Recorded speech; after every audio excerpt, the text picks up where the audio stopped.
Hey, Trails Collective world. Ian here for the Trails Collective live episode for July 20th, 2022. Thank you to all those who may catch us live this evening. Thanks to all those who dropped some comments or some questions into the box if you are tuning in live. I appreciate it. So for any of our guests, feel free to check in here. You can drop those comments into the Trails Collective's either Facebook or YouTube stream. I think they pretty reliably come through. And if we don't get it right away, I will plug it where we seem to get where it seems appropriate to weave it in. So thanks for being live with us this evening. Right out of the gate, a big thanks to Ron Herkins Jr. and Travis Lunkar. Not only do you guys support us in any number of ways, but you also just upped your Patreon support this month as well. So thanks for just making it happen, guys. I really appreciate it. So we have another pretty full episode this round, and thanks to those who may catch the episode after the fact. Feel free to drop questions or comments down the line. Occasionally I'll see the prompts, or our guests might, and we can still get back to you with a question. So this evening's episode, I didn't really get a chance to dig in too much on, actually really at all, on media. Life just kind of keeps kicking on my end. I'm preparing right now for my dad's memorial service this week. My mom tested positive for COVID last week. So we lost our daycare for our kid care for our toddler. I had 2 plumbing leaks and a gutter that was coming in. So kind of a lot on the plate at the moment. Forgive me if I didn't dig into too much trail media, but I am excited to at least touch base with some of the individuals out there in the trail world this week. And the next week up, we kicked Hard Rock back to next week. A couple of them, I think, still traveling. We'll hopefully have Brian Ostrike, maybe Jeff Browning. I still got to connect with him. Megan Hicks and Maggie Guterl will all be on to chat Hard Rock. Had another one in the lineup, but here in the moment, I'm forgetting what it was. Oh, Umstead, hoping to follow up.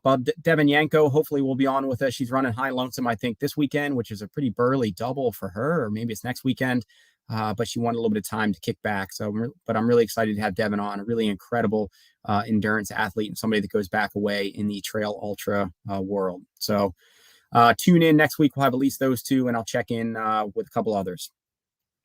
For this evening's episode, we are going to start here in just a minute by bringing in Alyssa Godesky.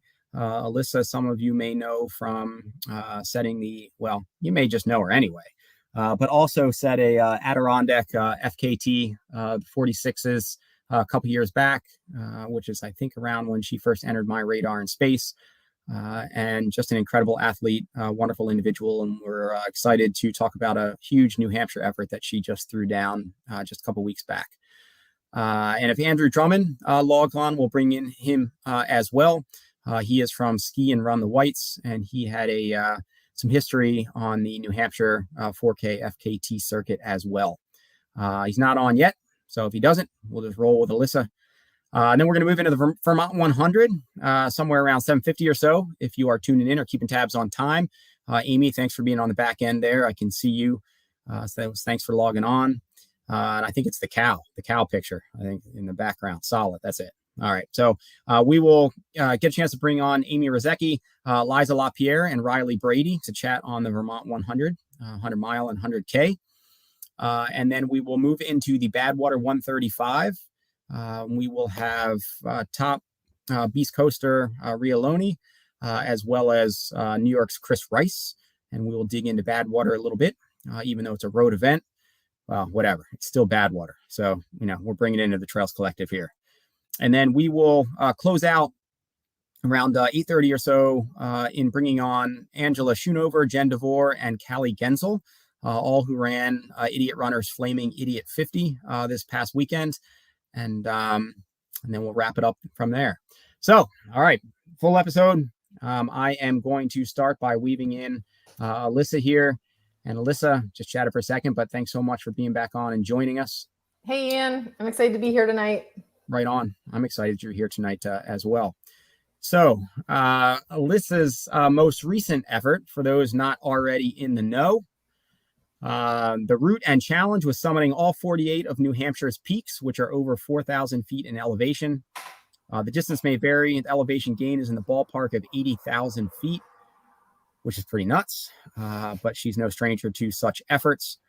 The prior best mark for the New Hampshire supported 48 peaks was from June 22nd from Will Peterson. I think if I looked at that right, in 3 days, 12 hours. So, geez, not giving Will much of a time in the spotlight there. Way to go right after it. And Alyssa provided a mere 2 or 3 week window for enjoying that mark before taking over the crown with an incredible effort of 3 days and I think just under 9 hours. The original recorded mark for the supported effort was set in 2002 by Ted Cave Dog Kaiser in 3 days, 17 hours for the men. In 2010, the incredible Sue Johnston posted the maiden women's mark in 4 days, 20 hours. And I have tried to get Sue on in the past. That's a tough sell for her. I know. And she was pretty open and honest with me. I think when I connected with her, and I think I'd only met Sue maybe 20 years ago or something like that, maybe at Massanutten, maybe out at Western. But I just know such an incredible individual. I think I had the pleasure of running a bit or hiking a bit. She's doing mostly hiking right now and with her last month and was picking her brain. She's full of good stories. I wish she would come on more of these types of shows and share some of that. I totally agree. And her response was, it was pretty great. I think it was something to the effect of, no, like that's not something I do. And but then there was another part where something like, and like people basically like much larger than you or something like that have asked me, and the answer was like also no. The only podcast I've ever caught her on is there was 2 young girls in the White Mountains who had a podcast. I think they called it like Women of Granite or something like that, and they interviewed women who hike in the Whites. And I'm guessing Sue felt like she couldn't say no because it was like a 9-year-old and 11-year-old girl who was interviewing her. And so if you look that up, she does tell some good stories on that podcast, but I think that's really the only one she's done. It's crazy. We'll have to try to find it. Well, maybe I'll try to get 2 or 3 of my daughters on here. Yeah. And just be, hey, Sue, actually, my daughter is going to be chatting with Alyssa tonight. And I'm just wondering, whether you want to hop on hop there. in. Yeah, we'll trick her into it somehow. Yeah, totally. And the mix of lowering that mark in years to come was Andrew Drummond, a mention of skiing around the Whites. In addition to a self-powered mark, he posted an unsupported mark at 3 days, 14 hours. So again, if Andrew is able to log in a little bit late, we will patch him through. But otherwise, the focus is on Alyssa and the effort. So Alyssa, how long of so what was kind of lead up to this? I mean, so you're kind of familiar with the efforts, but you must have been kind of, I don't know, were you planning on picking these off in a certain order, or you kind of finished some of the others and you're like, I might as well just do New Hampshire at this point because I don't have anything going these 3 days? I'm a planner. And so really I had this in mind probably shortly after the Adirondacks, because, the Adirondacks, the Long Trail, and the New Hampshire 48, it's like if you stand on Camel's Hump on the Long Trail and you look west, you see Mount Marcy. If it's a clear day, you're seeing the Adirondacks. And if it's a clear day to the east, you're seeing the White Mountains. And once I got the Adirondacks, I was kind of like, man, like, am I, can I do it? Can I hold all 3 records at once? Like, career-wise as a professional athlete, you're always kind of looking to set that bar a little higher. And I just felt like that would be a really cool mark to have for my career and what I'm doing. And it was a challenge that excited me, but I definitely didn't still want to jump into it. So last summer I started to kind of scout out the White Mountains, and timing definitely aligned because my boyfriend Matt and I had just moved up to New Hampshire for his work last April. So we were now in the area, like for the Adirondacks, I was kind of making a lot of trips back and forth. So this was a little bit more simple to scout out and take a look at maps, order all the guidebooks, really start immersing myself in that. And once you get kind of into the thick of route planning, you definitely have some choices in New Hampshire because there are a lot of trails on these mountains, but to do them fast, there's, you're only going to make a handful of really big decisions, I think, in terms of the route. So I just kind of dialed that in, and, I knew I wanted to get a crew together. So it's really like winter time that I start reaching out to the crew, finalizing some dates, like just kind of picking what I think could be a good time frame, seeing if that aligns with the crew's like availability.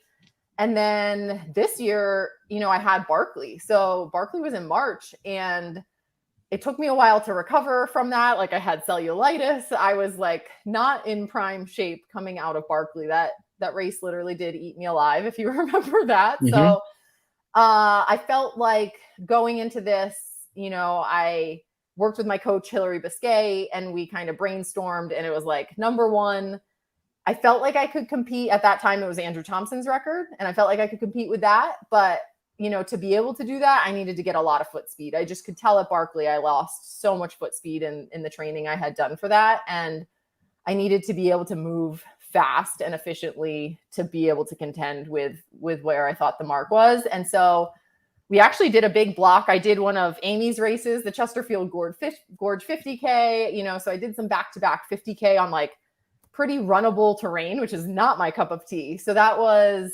really what I was kind of focusing on for April and May. And then in June, as soon as mud season's over and the trails are a little bit more clear, we flipped the switch and I just started heading out to the whites probably 3 times a week at least, and got to work on the routes, made sure I kind of saw every inch that I could. And I ended up summiting 47 of the 48 before I made my attempt. So I had one left to do, which was kind of fun to finish, during that effort. But having those runnable miles, I think, is that first block, and then doing a big concentrated, probably like 4-week block where a lot more hiking, a lot more vert, just a lot more strength, and getting that done. It worked out obviously quite well. All right. Wow. Just that past however you were just talking there for a minute or two, it just made me think that, geez, I think I'm going to need an hour here, actually to even unpack some of those kind of concepts and ideas here. So we're going to get into this. I'll come back. All right, let's come back. All right. So just in terms of the things that I was just noting while you were writing, I mean, one of them, and because she's in the back end here as well, with just one of Amy's races, Chesterfield, I've heard that's a really beautiful event. It was really cool. Yeah. I loved it. I thought, it's fairly low key feeling, but you get some good runners there. I had a blast there. It helped that I ran into, I had a friend to kind of run step for step with me through the 50K. Cause like I said, I don't like running that much. I like to mix it up with the hiking and the vert. And so, I had fun. It was a good, it was pretty warm. So it was a good intro to summertime running again. And it was a fun race. It was really well done. All right. So I'll skim on a couple of those. So just with you, in terms of your focus, you're still kind of listed on your Facebook profile as professional triathlete. It seems like you're doing kind of more trail endurance stuff at this point. Are you still doing some pro level triathlon stuff? Technically I could. I will, technically be a professional triathlete until December of 2023, at which point I could renew if I qualify or not. But I was really hoping last season to have a couple good Ironman efforts that I felt good to hang my hat on for triathlon. And unfortunately, I actually got Lyme disease last summer. So that kind of derailed that racing a bit. But, since then, I've obviously done a lot of reflecting, and I am a big proponent of, as an athlete, whether you're at the pro level or the amateur level, like, you have to do what's going to excite you to get out of bed in the morning to do the training, because a lot of these goals require so much training and so much effort. Right. So when I look at it that way, it's pretty clear to me that, like, at this point, Ironman training isn't exciting to me to get me out of bed. I still love to swim and bike as cross training. And I think that's a huge asset to me for longevity. But I mean, the women these days are going so fast in Ironman. I know the work that's required to race that. And I am way more excited to put my efforts in on the trails right now. Yeah, and that's fair. I mean, the women are going, to be fair, so fast everywhere. I mean, you're going so fast over 4. So, all right. So top level, what some of the metrics what did it end up being for you for how you put it all together? What was the overall, if you were able to assemble all the data, because I'm sure it was multiple charges, but overall mileage, overall elevation gain, some of the. Yeah, going off of Gaia, I had it at about 168 miles and then 68,000 feet of vert.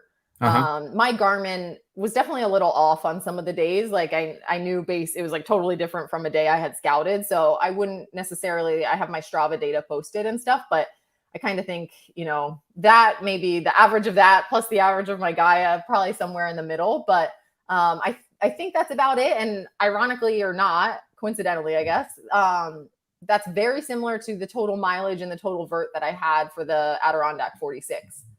And so when I started looking at it, that was another thing where, I couldn't compare apples to apples, but that was a good indicator of kind of the speed I could go. You mentioned Cave Dog having, kind of done both of them as well. And he's done the long trail. So I had kind of his information to kind of extrapolate from and look to see where I was. But I mean, Will totally threw a curveball in my plan by going out 2 weeks earlier and breaking the record. And because my initial plan had me beating Andrew Thompson's record by under an hour. And so I basically was like, all right, I cut sleep out. I cut my sleep down from 4 hours, 3 hours to 3-3-2. That was like a quick way to get some time. And then just kind of crossed my fingers that I'd be able to move a little faster than my projected paces too. And what was your Adirondack time again? Just to compare the two, since they were similar in metrics. Yeah, it was a little over 3 days, 16 hours, I believe. So ballpark, so fairly close. I guess the next question was going to be in having to do with the route planning. It must be really fun to try to figure out what seems to be the most efficient angle, what it kind of excites you in terms of angle, you play to your strengths, what to get out of the way first. And I'll take the tangent in a second. So putting all that together, I mean, did it end up being, because I don't know the whites really that well at all. I know some of the Adirondacks, but I also know some in terms of how you're having to link things, just how burly like some of the bushwhacks are. I mean, so if the times are fairly similar, does that imply that kind of New Hampshire has pretty similar segments and how you had to weave things together? There was similar but different. So the whites have more segments. So I think I did 13 segments for New Hampshire, and I want to say I had 9 in the Adirondacks. So you're definitely in the wilderness for larger chunks of time in the Adirondacks, less driving, which means less naps, right, for the Adirondacks. So I definitely strategically kind of put some of the shorter segments for the White Mountains towards the last day so I could get those mini naps and rests in between. The Adirondack bushwhacks were a lot burlier. I think I did 4 bushwhacks in the Adirondacks, and I only did 2 here. And they were pretty straightforward. I've done a lot of adventure racing in the last 2 years since the Adirondacks, and that's been very much on purpose for kind of gaining skills, bushwhacking and orienteering and navigating and better route planning. And, it's easy to get flustered when you're kind of doing these things with that. So the adventure racing has been a huge help to me, just kind of strategically and physically, I think, as I take these on now. And when it comes to those bushwhacks, when you're planning, when you say you've maybe improved or you've done some of them intentionally, is that more a physical gain, or is that more just a mental sharpening to be able to tolerate just how nasty some of those can be? And you just kind of like, here I am, this is what I'm doing. And you're just kind of mentally dealing with it. Yeah, most of it's mental, because especially with bushwhacking, it's like if you have never done it, you're like, surely people aren't going through this thick, scrub of pine and crawling for 30 minutes, but you get out there and you're like, I guess this is actually what people do, So yeah, you totally just change that bar for yourself of like what you never think people do. And it slowly evolves into like anything's possible, which is kind of really cool about bushwhacking once you realize it. But, there's, it's just a comfort thing, I think, in recognizing the safety aspects of it. And just getting more used to that off-trail travel. I mean, hopefully it'll help me at Barkley if I can get in again too. So there's a lot of advantages to practicing that bushwhacking skill. Yeah. And so one of the interesting things when you said you were honing some of the speed, which is just interesting because it's such an incredibly burly effort in just strength and endurance. And I guess honing the speed, you're maybe recruiting more. And yes, you want to be able to make up ground when you've got the time to run, but it just seems wild in terms of, I don't know, that some people probably don't necessarily hone in too much on that speed angle for what you just accomplished. Yeah. And it's, I found that foot speed really comes into play in those later days. Like, I felt like probably the descent off of Musalaki, which was my last peak, was one of my best running efforts, like on trails in recent weeks, and I just was able to kind of get that foot speed going, and it's muscle memory to a certain extent. And so if you can, practice that and spend a good proper build doing that, it will come back to you when you need it. And I think it's important not to get locked into that slow hiking speed that's really comfortable when, I didn't have a lot of time to spare. So I needed to be able to switch gears when I could make up a few minutes here and there by running. Mm-hmm. And then for just sustaining that over the 3.5 days, what's your go-to target for nutrition, calories, and what are you taking in, and what's your preference? And then and did it work, or did your gut kind of change and be like, yo, I can't do that anymore, but you switched to something that's kind of surprised you, or anything fun in there? Probably nothing too fun. I'm mostly liquid calories where I can get it. So, I use Noon hydration for my electrolytes. I had, I think, very little plain water through the whole 3.5 days. It was all electrolytes coming from the Noon. And then I do a combination with Spring Energy, where Spring Energy has, gels that have 250 calories in them. It's nuts, right? It's so easy. It's like very simple. They have that. The applesauce one is 180. So it's like really easy to just jam pack calories in even when you don't want to. And they have a few drink mixes that also have some good calories in them. And then I do use, for a little bit more protein, a product from F2C Nutrition called, I think it's Endurance 5-to-1. And so that's like a carb to protein drink that I've used through all my efforts in it. It's almost honestly like a meal replacement, but a little less protein than something like Ensure would be. And then with that, I was pretty good. I guess the funnest thing I ate was chicken nuggets from McDonald's. Nice. I practiced that a little bit in training, I have to say, finishing some of the segments I was scouting. And then my crew brought me in some McDonald's, and those burgers and nuggets were going down very easily, I have to say. Yeah, no doubt. That used to be, I think, one of my go-tos when I was younger. I don't think I've hit a McDonald's in probably 20 some years, but I think the 20-piece nugget was my my staple. Yeah, I'm single-handedly, I think I kept the Gorham, New Hampshire McDonald's in business last month. Nice. Any low points that were kind of fun in terms of delirium, or any high points where you were just like, man, I'm so lucky. I'm in such an amazing spot. This is absolutely stunning. The low moments didn't get too low. I handled the sleep deprivation, I think, because I've been kind of practicing with adventure racing. I handled it really well, which I was excited to kind of experience. But, the lowest moment was probably on the middle of day 3, where I started trying to do the math myself. And that's never a good thing, because you're always going to do it wrong.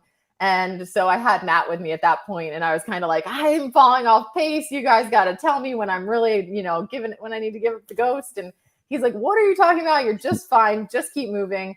And so that really was like probably the lowest point. And then the segment after that, I went to Kerrigan, and that's like an out and back for about 10 miles, and put some Taylor Swift in my headphones and just kind of grinded up the climb. And now, what era Taylor Swift? The newest. So I did Taylor's version. Yeah, the Red album is really good. So a little slow at times, but it's Taylor, so you can't go too wrong.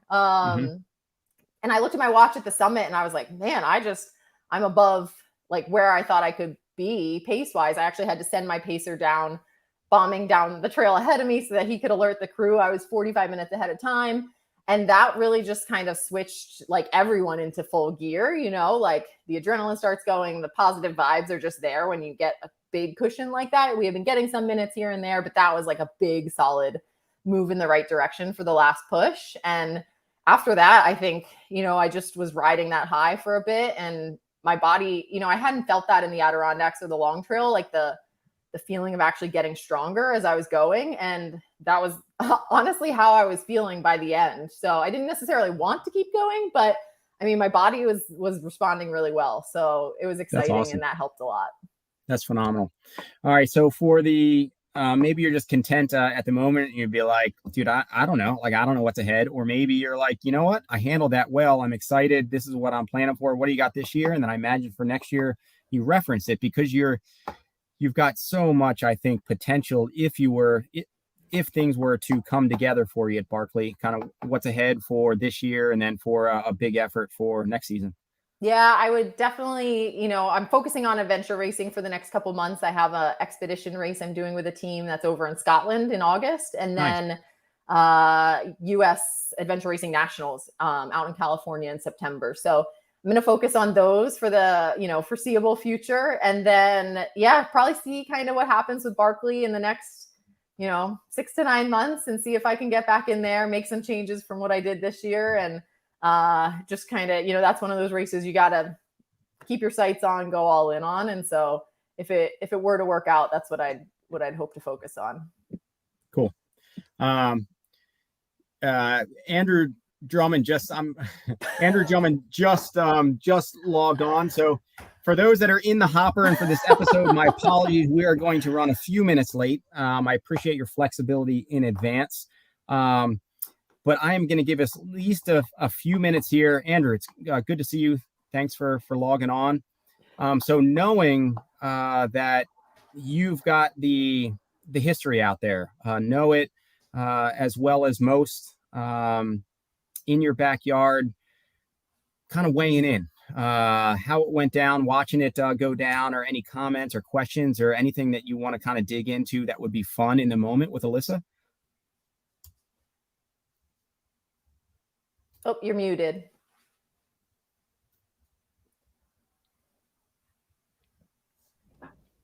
There we go. I've done this before. Yeah, I promise you. And Andrew, it's good to have you. Before you logged on, I did intro you as well and said if you were able to make it, we plug you through. So for the listeners, Andrew Drummond of Ski and Run the Whites, prior FKT holder. And do you still hold one of the angles of this one in terms of like a self-supported or one of the variations? It's a very gray area in what I did. I didn't, it's kind of, I did the Diartissima, which is the unsupported style of the 48 back in 2016. And I didn't really have the FKT in mind. I just wanted to do it in a style that I thought was going to include more of the community, and that emphasize getting people out on the trail with me, but sharing it, but also doing it in the unsupported style. So it fell in this supported style. There's no gray area. It's either someone's with you for like a step of it, or not at all. So sort of learned that the hard way, but I, not that I was like intending on having some crazy record. I just wanted to get that project out there. The 48 4,000 footers is something that, like you said, it's in the backyard. It's been, has a lot of history behind it. And I think it was one of those projects that is attainable for anyone. I think that's what's great about, the high peaks, the long trail, and some of these big efforts that take up a considerable amount of your time, but they're not too big that, it's going to stop you from taking a week vacation or longer, a little bit longer to do it, which I think is really important to have some of these approachable, bigger projects that, there's a ton of room for failure too. So I think that's what sort of draws me to the 48. And like before Alyssa got to it, like it was on the front of my mind last summer. It was something that I was like, man, this record has just been sitting there. And Steph Bishop came and put her effort in and she got it. And then when I heard Will was doing it, it's just kind of like all of a sudden it gets no attention. And then in this like, 365-day span, like a couple summers, I feel like it's great. It's really exciting to see. I think as someone that loves it when people share their adventure. I think having the tracker and be able to watch real time to see if these people like Will or Alyssa are going to break the records, or how much are they going to break it by. It's really exciting stuff to watch, both from the computer and I was fortunate to get out there and time it right firsthand. And Alyssa, I don't remember. I feel like when I was up there in the Adirondacks with Sarah, we were aware of your route. We knew that we were going to cross paths with you a certain day, but I can't remember how public that route was. Or like Andrew, did you know her route in advance, and were you mentally weighing in like, oh, like that's what I would have done, or like that's a cool route, or like what are you doing? Like why are you making that connection, or like anything like that? I definitely didn't post my whole route ahead of the Adirondacks. Like that was something new I tried with the tracking availability with adventure enablers that I did this year. And they had the capability to have the whole map, have all the peaks on the map. And like, I gave them the GPX of the whole shebang. And that was cool to be able to do.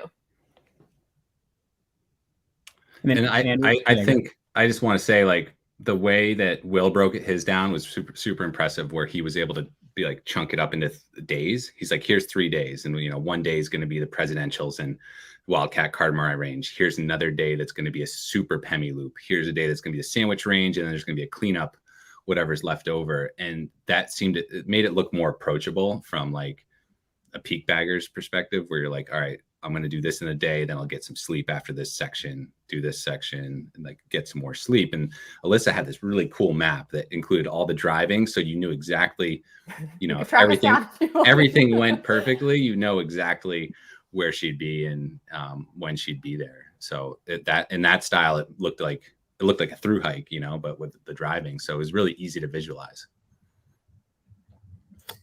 And then I imagine it's got to be cool for you watching it all go down, because it's so relatable for you. I mean, you've done not just that one, but some big efforts up there. And again, you're such a huge ambassador for everything up there, kind of multi-season or whatever. Yeah, I mean, it's got to be pretty exciting to get out there and to, I don't know. I imagine it's just so much more personal and so much more visceral for you.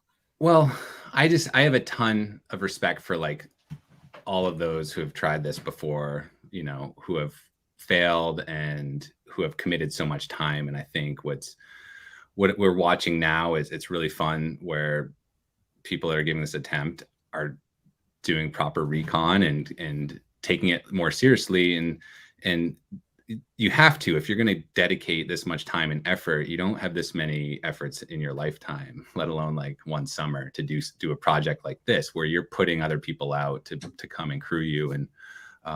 And so to dedicate a crew that's solid, that can like carry your pack and be there like as much as you need them to get you the tightest record possible or the best time possible, it's getting more and more important, because the wind, like this is just going to get tighter and tighter, and you want to put your best effort forward.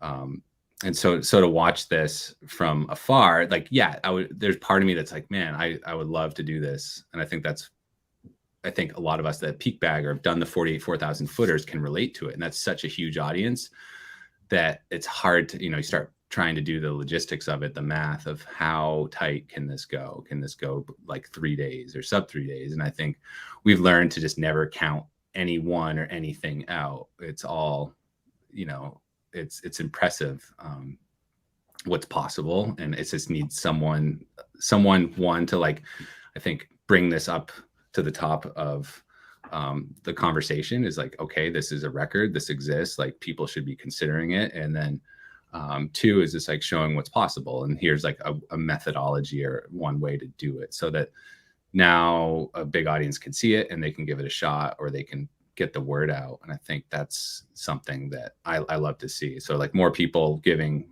honest efforts on big projects like this, you're only going to see one, like how impressive of a performance someone like Alyssa put down, or like how like how like deep of a, I guess, an athlete pool there is of someone that's willing to get in here, because there's always going to be someone faster, like somewhere out there. Are they going to be in the right position to go out there and do it? They're going to have the right conditions. There's so many logistics puzzle pieces that can go wrong in an effort like this. And I think that's why it's exciting. If Alyssa just came and did it and that was it, and there was going to be no one else, then like, what fun is that? Yeah, that's not fun. Well, it's a little bit of fun. I mean, I'd say it's a little bit of fun.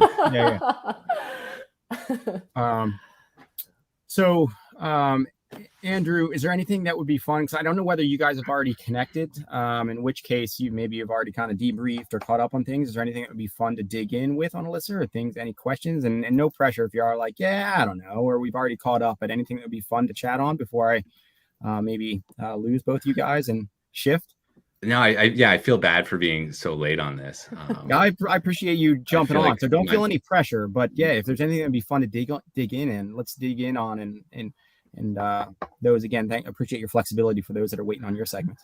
Yeah, I mean, I think I'm just curious, and like I always love to know like what is possible, and like how much time do people feel like they potentially left on the table, or it's like some of the cliche questions of like what could you have done differently. But like, I guess this was a record that when Andrew Thompson had it, you're like, was this, he's like crazy. He could just grind it out. And is that where was he at in his life? Like, how fit was he? And like, did he take the best strategy? What shortcomings did he have? And it's like, I don't really know much about that effort, but like when I spoke, like Alyssa was totally with it, like going down Moosalok where she was willing, she was telling me, oh, I was comparing, my record with, my records, because she's like comparing herself to Joe McConaughey and other people that she can sort of be like, well, I stacked up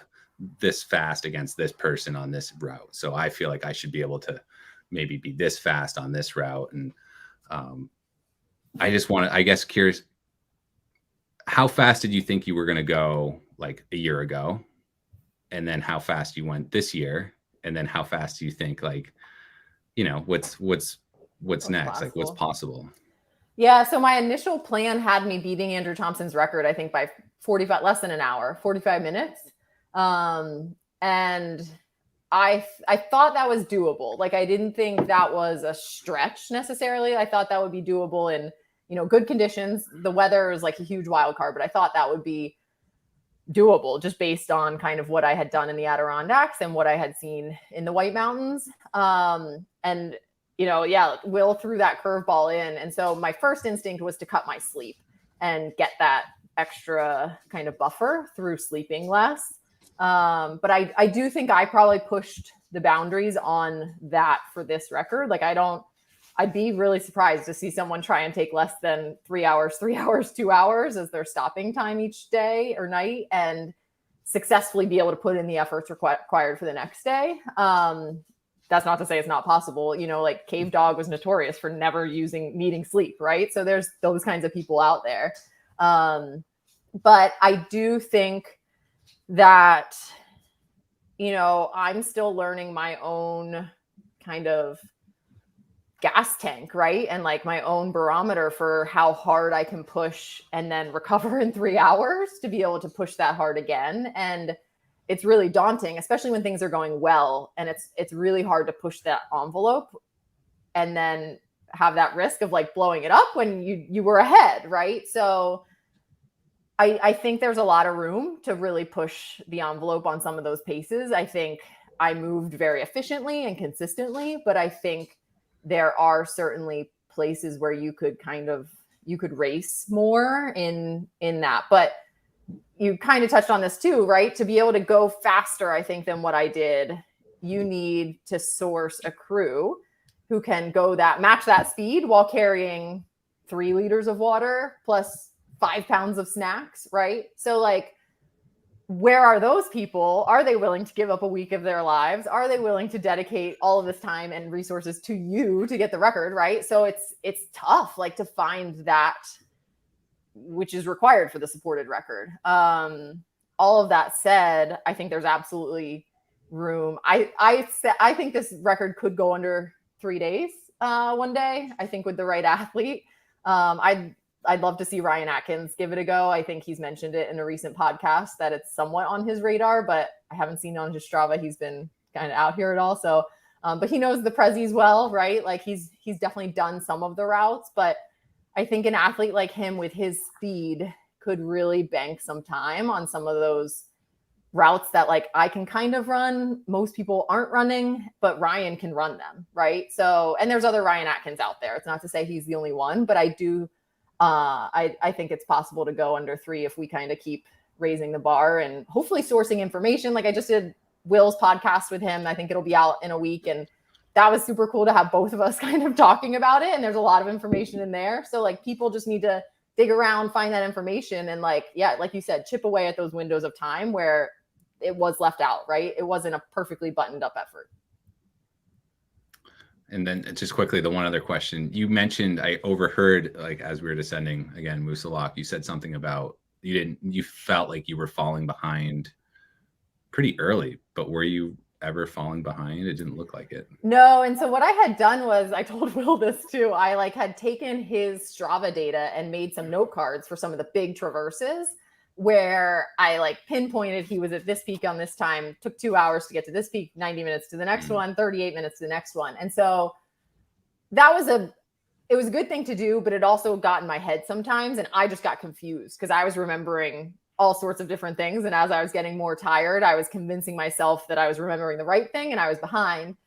I definitely was like, Will and I were kind of leapfrogging in that sense. I'd be ahead, then behind. You know, clearly our strengths probably are in different places on the trails, but I think I was always in the ballpark. And so luckily, you know, that's a huge job of the crew too, like keeping you in the mental game and being like, you're in it, like just keep going. Right. And then coming off of Kerrigan was where like things started to really click. And I knew at that moment I got a huge cushion of time. And so from there, I also knew my projected paces for like the other kind of smaller segments to come were very conservative. Like I had myself doing 2 miles an hour for those. And I felt like the way I felt, I could be moving much better than that, which I did. So at that point, I knew I could, you know, barring no extra issues, kind of keep banking some time. So just bad trail math. Yeah, terrible trail math. Never do math on the trails. And I'm a math major, but never do math on the trails. Well, that's impressive. I mean, to be able to still be processing within a level of accuracy with that level. I mean, I guess you've got plenty of time out there. I mean, I guess that's just what you're doing. But at the same time, to be able to hold it together enough in terms of the calmness to process or the introspection or whatever. But even just like, I don't know. I mean, that's a huge effort. You got to be pretty exhausted to be doing some math accurate. That's impressive at all. I was doing better with math once I had the Red Bulls flowing. Once we got those going, it was a little better. Oh, there it is. There's a secret sauce that just came out. You didn't mention Red Bull like 10 minutes ago, but here it is. Yeah. A lot of Red Bull out there. Yeah.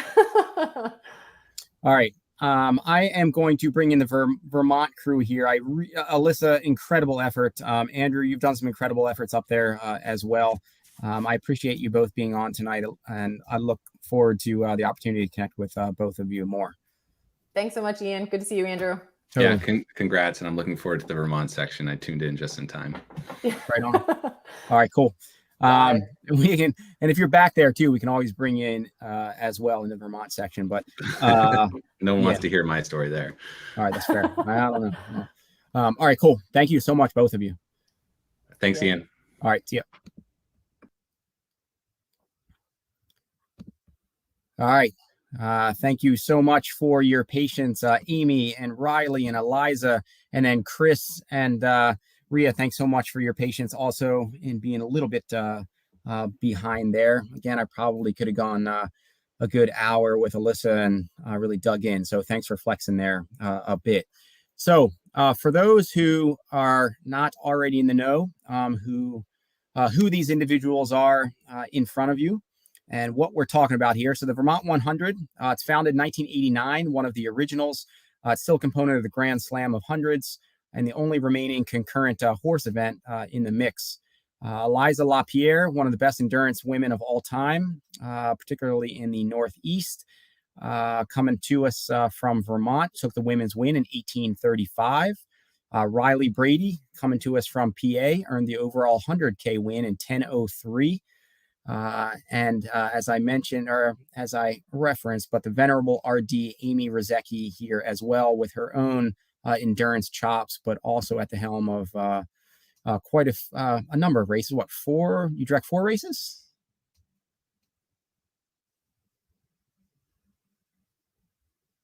Give me your audio. There it is. No, it's a lot. It feels like every year there's like one more added to the roster. Yeah, and is that a good thing, or you're like, how is this happening? Like, how'd that just happen? It's fun. I love it. I love it. And then Vermont Adaptive is the entity that is it kind of the corporate entity that puts on Vermont 100? What's the connection there with Vermont Adaptive? Yeah, originally this woman, Laura Farrell, she started Vermont Adaptive, which is an organization. It's a nonprofit that empowers athletes with disabilities with opportunities to do all sorts of sports, adaptive sports. And they have, guides and just kind of breaking down a lot of the financial barriers as well of their participation. So this, Laura Farrell started that. And then a year later, she started Vermont 100. So Vermont 100 has always just been so connected. And then a couple years after that, she started Vermont 50. So there's this really tangled web with all of them in a wonderful way.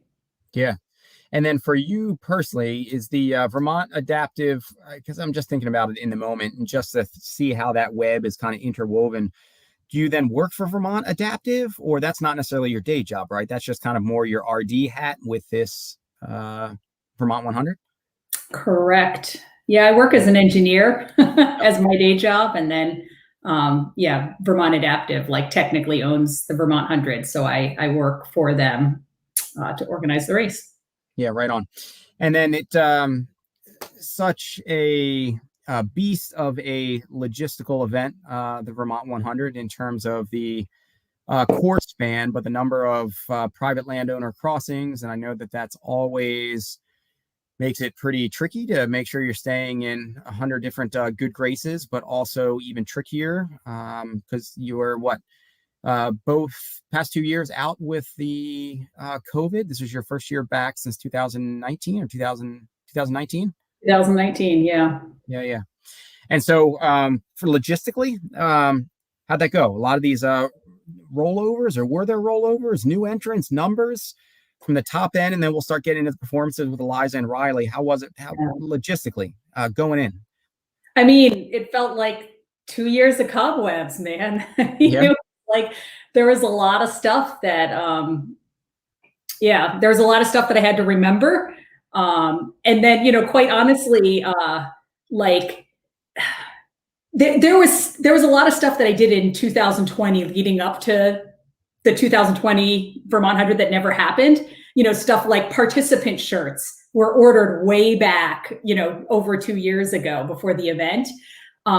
And there were things like, one of the biggest, I guess, panic attacks that I had was a week before the race, I realized that the volunteer shirts never got ordered. I was like in 2020 on like March 12th, we were like, let's just give it a few more days and then we'll hit send. And so mentally I checked that off my to-do list of like, volunteer shirts are ordered. And then it's a week before the event, and I realized I don't have a single volunteer shirt. I just thought they were buried in the storage unit. So I had to like get on the horn with my vendor and like get those come in within a couple of days. And luckily we pulled it off. But there were a couple of things like that were just, that 2 year glitch and that like being partway through the planning process. There were a couple of gaps that we had to cover. Well, if it worked, it worked. And I guess that left you more accurate in terms of numbers and sizes and, not sitting on 100 extra shirts this year. So that was actually well played.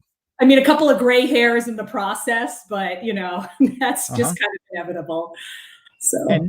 And numbers, I can't remember. Are you capped out? Are you limited in number? What was the field size going into this year? Or yeah, I mean, we're normally capped out at like 450 participants total, split between the two distances. And this year we were closer to like 350. Mm-hmm. So we didn't ultimately have a wait list. That went away a long time ago. But I think also given 2 years of gap and also how hesitant people in Vermont were in general to be welcoming people in, we kind of leaned into smaller field sizes and smaller kind of event in general. And let that be good for us. Yeah. All right. Weaving in Aliza and Riley here. Aliza, this was you've done the Vermont 50, right? Was this your first go at the 100-mile distance at Vermont? Actually, Vermont 100 was my first 100 12 years ago, 2010. I ran it and ran a pretty fast time and chased Cami Semick around the course all day and was happy just to finish and be in one piece and have completed the distance. So this was not my first Vermont 100, but it's been a long time. And Cami still has the course record, right? And that would have been from that year? Correct. Yep. Yeah. Cami was a beast. She ran a really great race and a really strong race and nothing was going to stop her. When I lived in Oregon, we were both in Bend. Is she still in Bend? I don't know where she is. I can't remember where she's based now. I think they moved overseas, for a bit. But I just remember her being a beast then. I think she was doing the kind of dragging the tire training before I really knew that was a thing and handling it quite well. And it was just like, that was kind of out of my realm of what are you doing? Yep. So yeah, I guess nothing was going to stop her going in. But so what was so yes, were you like 16s that year? Is that what was your time for that 2010? I was 17:20 for my first 100, which I was really pleased with, and Yeah. to this day, it's still my fastest 100. So Cami definitely brought the best out of me, and it was a good day. Yep. And the amount of wisdom that you've gained in the ensuing 12 years, though, I mean, I don't know, right? I mean, wow, the amount of experience under your belt now, the experience, and yeah, you're a bit older and whatever, but I mean, that's crazy to think back just 12 years, but 12 years, man, you've done a lot in that 12 years. Yeah, Amy and I were reminiscing at bib pickup, and that it was 12 years ago. We were both on the course together racing, and I think we both said, "Wow, we're old." But definitely a lot of wisdom, and just a lot of trial and error over the years, and definitely ran this year just largely based on just the miles I've put in the bank over the years, and the knowledge I've gained, and my training going in was not specific at all, and it was more geared towards mountains and more technical. So I was lucky and very happy with the way the day went. Yeah, right on. And then Riley. Can I just add, as Eliza? Oh yeah, totally conversational too. So feel free to jump in with one another too. Yeah. I don't know if Eliza wants me to share this, but like as Share we're it. talking about, I don't care what Eliza wants. This is my podcast. Share okay, it. we're going with it then. Like I think literally, I don't know how long she was thinking about signing up for the race, but I think I got a text message like 2 weeks ago, and she was like, "Hey, are there still spots in the race?" Because it kind of looks like the registration closed, because I think it just automatically closes. Yeah. And I was like, no, like trust me, there's a bib number for you. And I actually went in and like opened up registration just to kind of, give her that option. But yeah, at least from my perspective, it was like Eliza was, like a week or so ahead of time popped onto the start list. So yeah, it's no secret. My spring didn't go as planned, and I got COVID pretty bad, and that took me out of several of the races I had on my schedule, and then I got poison ivy extremely badly after that. So my schedule was all up in the air, and my coach and I were trying to decide, am I going to hop into a race, or am I going to sort of start training all over again? And I wanted to hop in a race and just use my fitness and see where I was at, and then, start training after that. So I'm usually very calculated. So jumping into a race 10 days before the actual event kind of went against all my instincts. But I was really happy that Amy was willing to have me, and it was good to be back just with the Vermont community and see so many familiar faces. It was really awesome. And then Riley, this should be fresh in my memory since we were just talking about the details when we were out at Western there together. But Vermont was your first 100 as well. Am I remembering that correctly? And it was the 100 mile, not the 100K?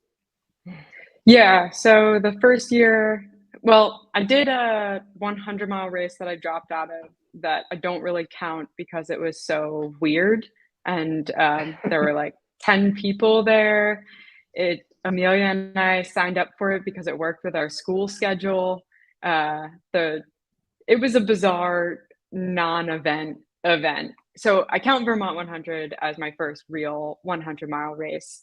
But yeah, I think it's a great first 100 to do because it's a great community and really beautiful course. And yeah. And so this is your second time back. Have you been back since that first go? Yeah, I've actually run the 100-mile there 3 times now. Oh, wow. Okay. This is my first time running the 100K though, which was so fun. Yeah. And sorry I didn't have a time to stalk further and get some of those details to be ready with all of your prior results and paces. But so going in terms of the format, 100K, 100 miles, same start time, different start times? Different start times. We started at the luxurious hour of 9 o'clock instead of 4 a.m. Which was a little tough because then you're just kind of milling about like, all right, I'm ready to get going here. But it makes sense because otherwise aid stations would have to be open for so long for both events. I see why the start times are like that. Yeah. And so that gave you the opportunity to just crank and just be passing people all day. I guess that happened eventually. Yep. All right. I guess it takes you a few hours to, catch up or whatever. But, and so for you then with the background of the 100-mile race, what's your top 100-mile time there? At Vermont? Yeah. I guess my best 100-mile time is at Vermont, and it was like 18:35, I think. Yeah. Yeah. And so you have enough experience out there to know how the segments go, where you can pick up time, and going after a different game plan, I imagine, than the 100-mile effort. Yeah, definitely. I mean, my goal with racing the shorter distance was to try and push a little bit harder than I would in 100-mile. Which is interesting to say the shorter distance in a context where the 100K is actually the short distance, the kids race. But I'm sorry, keep going. Yeah. Yeah. I mean, I've been practicing my fueling a lot in the past couple of years, which has historically been my biggest weak point. So for myself, my number one goal was try to be consistent about the fueling and try to figure out a system that works for me. Cause it's hard to, in practice, if you're only running like 20 miles, you don't run into the same stomach issues. So one of my big goals for the day was try and get some fueling dialed for future 100-mile events. How'd that work out, Riley? Well, it was working great until I puked at mile 35. But then I was really proud of myself because I like reset and kept eating gels instead of like saying I'm going to stop eating, which is what I've done in the past. And then I puked again. And then I stopped eating. All right. So to clarify here, in terms of the reasoning here, so did you start with gels, puked, and then be like, but that's okay, and then back to gels, and then puking? So you're just like, look, body, this is what we're doing, whether you want it or not. This is our plan, and this is our plan. Yeah, well, because I actually didn't feel that bad. Like I wasn't nauseated for a long period of time. It was just like all of a sudden I ate one and was like, oh, that's coming back up. And so the fact that it wasn't a prolonged struggle with my stomach was not that bad at all. It was just, lose 30 seconds here, 30 seconds there, keep going. All right. So then shifting to my left on the screen as I'm looking at it to your elder there with Aliza, who maybe, Aliza, tell me you didn't just fuel for 100 miles on gels? I fueled for 100 miles on maple syrup. Oh, that's right. You are an untapped individual. That's right. That is correct. Mm-hmm. So I think it was 37 untaps, which are all maple syrup based, and then about a pound of drink mix, which is maple sugar, sea salt, and some caffeine. Wow. All right. So never mind the 12 years of experience or however much older than you are and Riley. You're both kind of still doing the same thing there. There at, well, I guess there's nothing to be learned from this conversation then in terms of takeaways and sense, but you both won though. So, maybe there's something there. What amount of calories in one of those untaps? 100. So I was aiming to do 200 to 260 an hour, which is what it ended up working out to be about. Yep. And mixing in water as well, or are you just taking their drink? Water. No, just always electrolyte drink mix. I found that if I drink just straight water, that throws off my electrolyte balance in my stomach, and then I have more issues. So this was the first time I've actually drank no straight water during a race. That's mind-boggling. And did you eat other normal foods in there too, or is it literally straight gels and that drink mix? I think I probably had pretzels, just little, salted pretzels, just a few times when I felt like I needed something a little more solid. But The untaps work really well for me and just sit well in my stomach. So I just kept going with what was working. So kept it simple. Yeah, right on. All right. Yeah. That sounds disgusting, but okay, good. But that's why you're a winner and I'm not. And then for Riley, what was your target in terms of caloric intake and gels, and what were you using? Yeah, so I was shooting for about 300 calories an hour, and I was mostly using the SIS gels, which I like quite a bit because they're not really gel like, they're more liquidy. And I was using Scratch. I had Super Fuel on reserve and just the regular drink mix. Um, and I think the first time I kind of lost it, I might have just taken in too much because I ended up with the Super Fuel and was still taking gels. So I'm kind of thinking that's a place where I can practice or work on improving with that. Yeah. What if you're going to sell Vermont, right? Vermont is a historic event in the Northeast, or shouldn't even just quantify it in just the Northeast, in the country. Paint us a picture, Amy, of some of the metrics of Vermont, and then Aliza and Riley sell it as an event. Why does somebody want to come to Vermont? So you want me to tell you the metrics? Yeah, tell me kind of the overall, or some of the, kind of the lay of the land or the course or whatever, in addition to the metrics. So set the stage, and then and not that you haven't run it before too, but with you in the RD seat here now, I'm going to have you lead in there, and then as the finishers with Aliza and Riley to tell everybody why they should come to Vermont. All right. Yeah, it's like you kind of said a lot of it. It's, one of the original 100-milers that's part of the Grand Slam. It's the only one that still has the horses concurrent, which is really cool. So you get to actually run with the horses along the way. I'm fortunate that where I typically finished in the race, I was actually in the pocket of people that would be going back and forth with horses the whole day.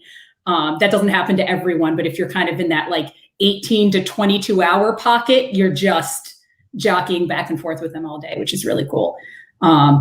It's got 17,000 feet of climbing in the 100-mile. And so as people say like, oh, it's an easy 100. It's not an easy 100. There's no big climbs in terms of the mountains, but there's just 1,000 little climbs that you have to do. And that's part of the joy. I kind of love the fact that there was always an excuse to hike, because there was no way I could run 100 miles continuously, but I always had that excuse to, hike a little bit. And then if you just ran the flats and the downs, you'd do pretty well. Yeah. And then, other than that, like one of the things that I did as an RD was try and get all of the local clubs from throughout New England to adopt aid stations. And so that just brings this real community feel. You get like clubs that they all know each other. They make themes for their aid stations. They get so into it, and then they just kind of like welcome every single runner like family. And I think they've kind of just added to the magic of it. And then Aliza and Riley, you've gone back at least twice, if not 4 times at this point. What keeps you coming back to Vermont? For me, I would say, it's my home course. It's the only 100 really in our area. It's really, I would say, one of the more grassroots 100s that I've ever done. It's really intimate, so you get to camp right at the start line with all of your fellow competitors. So you get to meet them and build bonds before you even start. You get to meet members of the community. You get to support an amazing organization, Vermont Adaptive. Just living in the state, I get to see what they do in the community and getting people out on snow or on bikes that make trails more accessible. It's really empowering and neat to see. And just the community members who aren't runners or know nothing about runners just come out and they cheer and they offer to hose you down and they want to know what they can do and how they can help. And they're just your biggest fans out there, even though they've never met you and they'll probably never see you again. So I would say just, how grassroots and how supportive it is really keeps me going back for more. And, it's not a big, song and dance and show, but it's nice. You're there to run, you're there to make lasting relationships and to challenge yourself and other people. And that's exactly what you get. Yeah, I'm gonna echo Eliza a little bit on this one, but I really think that the community at Vermont 100 is like the standout feature of this event. Like, you get people coming back year after year. So if you've been a couple of times, there's kind of this built-in group of friends that you can expect to see when you go up there. And I love that you're trapped in this field with no cell signal. Like, and that you can roll out of your tent and walk down to the start. So even though for the 100-miler you're starting at 4 a.m, it's not like you have to worry about pre-race traffic or the directions or getting there. You just get out of your tent, walk on down, the race starts. And the cell signal can be difficult, but like I think it contributes to the event that you got to talk to people because you're all there together in the field. And it's pretty great. Cool. And then Aliza, what was on your feet? Oh, I was wearing the Solomon Ultra Glide Dry Max socks, and then under that, Squirrel's Nut Butter. Good package. I really like the That Ultra was 3 Glide. sponsored plugs in one answer. That's amazing. Well played. Well played. Again, that's why she's a winner and I'm not. Exactly. Riley, what was on your feet? I was wearing the Hoka Zanals and Smart Wool socks. Mm-hmm. And no shave product. No, I don't have foot chafing problems. And Nice. I think the Hoka Zanal is possibly one of the best shoes that was ever created for my feet. It is extremely comfortable for me. I've never had any foot problems with them. So Nice. I don't know, it works. I have also really liked this and all. I'm really liking the Tecton X actually as well. And I'm not traditionally a Hoka person. Me neither. So any and I appreciate you guys running over a little bit here. Rhea and Chris, I appreciate your patience. And then the Flaming Idiot crew, I appreciate you guys' flexibility and kicking back a little bit. Any questions for each other or comments or things that would just be fun before we kind of wrap the Vermont segment that might be fun to bring up or ask or anything? I would ask Amy if this was the first time a female has won either race outright. Believe it or not, no. It's actually kind of cool in the 100K in my 6 years of RDing. I think we're about 50-50 with female women winning overall. And if not, it's certainly like, as you look at the podium, the overall podium, it's been, 1 year it was like a guy, and then, Christine Dineski, like 2019, Christine Dineski was second overall. Yeah, I mean, it's not the only time, but it's always impressive. Yeah. In general, especially, Riley threw down the fastest, the fastest time in the female category that we've ever seen. So considering all the puking, that was really impressive. Especially, I thought that the course record was 10:01, and their mom very clearly told me that I was wrong. Finish line, and I was glad to be wrong that Riley took 5 minutes off it because it was 10:08. So that was great. And Brady's on point. Chances are, if she says it, chances are that she's correct. Yes. Yeah. Riley, I'm curious about running with Natty and kind of how that shook out, because I know you were running with him for a while.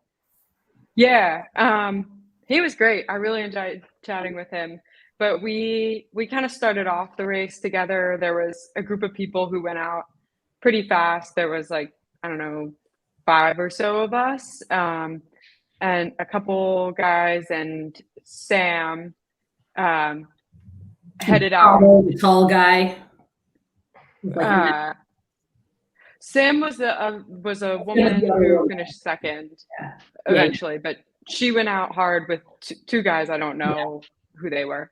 And so Nadia and I were just kind of cruising at a pretty comfortable pace, because I looked at my watch at one point and we were running downhill, but it was like 6:30 pace. I was like, this is the first mile, guys. Like, let's chill a little bit. And so we chatted just about running and life. And then he pulled ahead of me. I don't know where it was probably like 15 miles in or something like that. And then I caught up to him again somewhere after the halfway point, or right around halfway, and we came into 10 Bear 2 together. And he's pretty new to ultra running. Like, he's crammed a lot into the past couple of years. And so he was asking questions about the course, and like, we were coming into 10 Bear 2. He's like, where are the drop bags? So I was trying to direct him while we were getting ready to come into the aid station.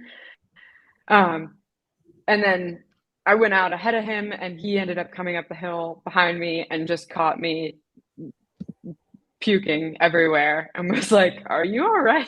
Like, what happened? No, I'm good. Nutrition strategy's on point. I'm sticking with it. Well, that's what I told him. I was like, yeah, I'm fine. I hope to see you later, but if not, have a great race. And then I passed him like 5 minutes later and didn't see him for the rest of the race. But he's really cool. I really enjoyed chatting with him. He was talking after the race about how much he learned running with you. And I think some of it was about the grit and determination to, which I thought the rest of us learned in college, but he learned out there on the Vermont 100 course. So that's pretty cool. And then I'm curious with Aliza to just hear, Christine Mosley, who's the 2019 champ, she was in the lead for a while, and then around mile 75. I don't know how that shook out. Yeah, so she definitely started the race faster than I had intended myself to go out. So I just kind of sat back and said, I'm going to let her run her race, and I'm going to stick to my plan, and hopefully it all sort of works out in the wash somewhere along the way. And I saw her from time to time, maybe after Stage Road. I'd catch a glimpse of her here and there, but she was definitely running more of the uphills than I was. And then after Camp 10 Bear, the second time, we went into the woods, and I had my pacer at that point, and we started up the long climb, and we could see her, and my pacer started going faster and faster, and I was like, whoa, like, we're gonna stick to my pace for now. If we catch her, we catch her.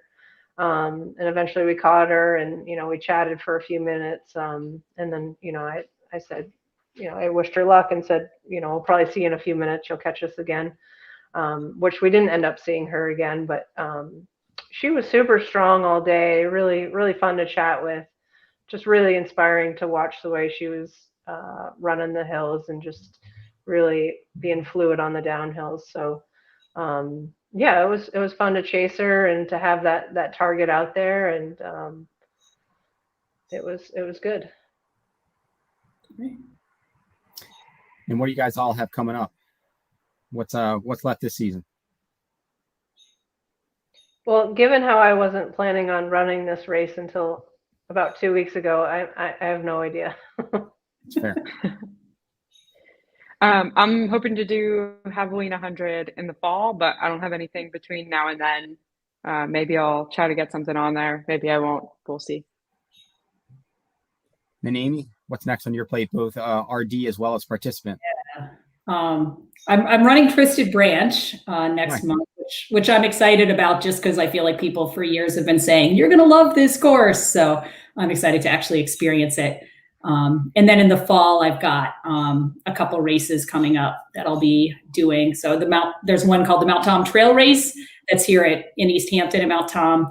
A new one that we're launching this year called the All of the Above Trail Fest. And that's one where we're like just pushing the boundaries on what it means to be inclusive to the LGBTQ and queer community.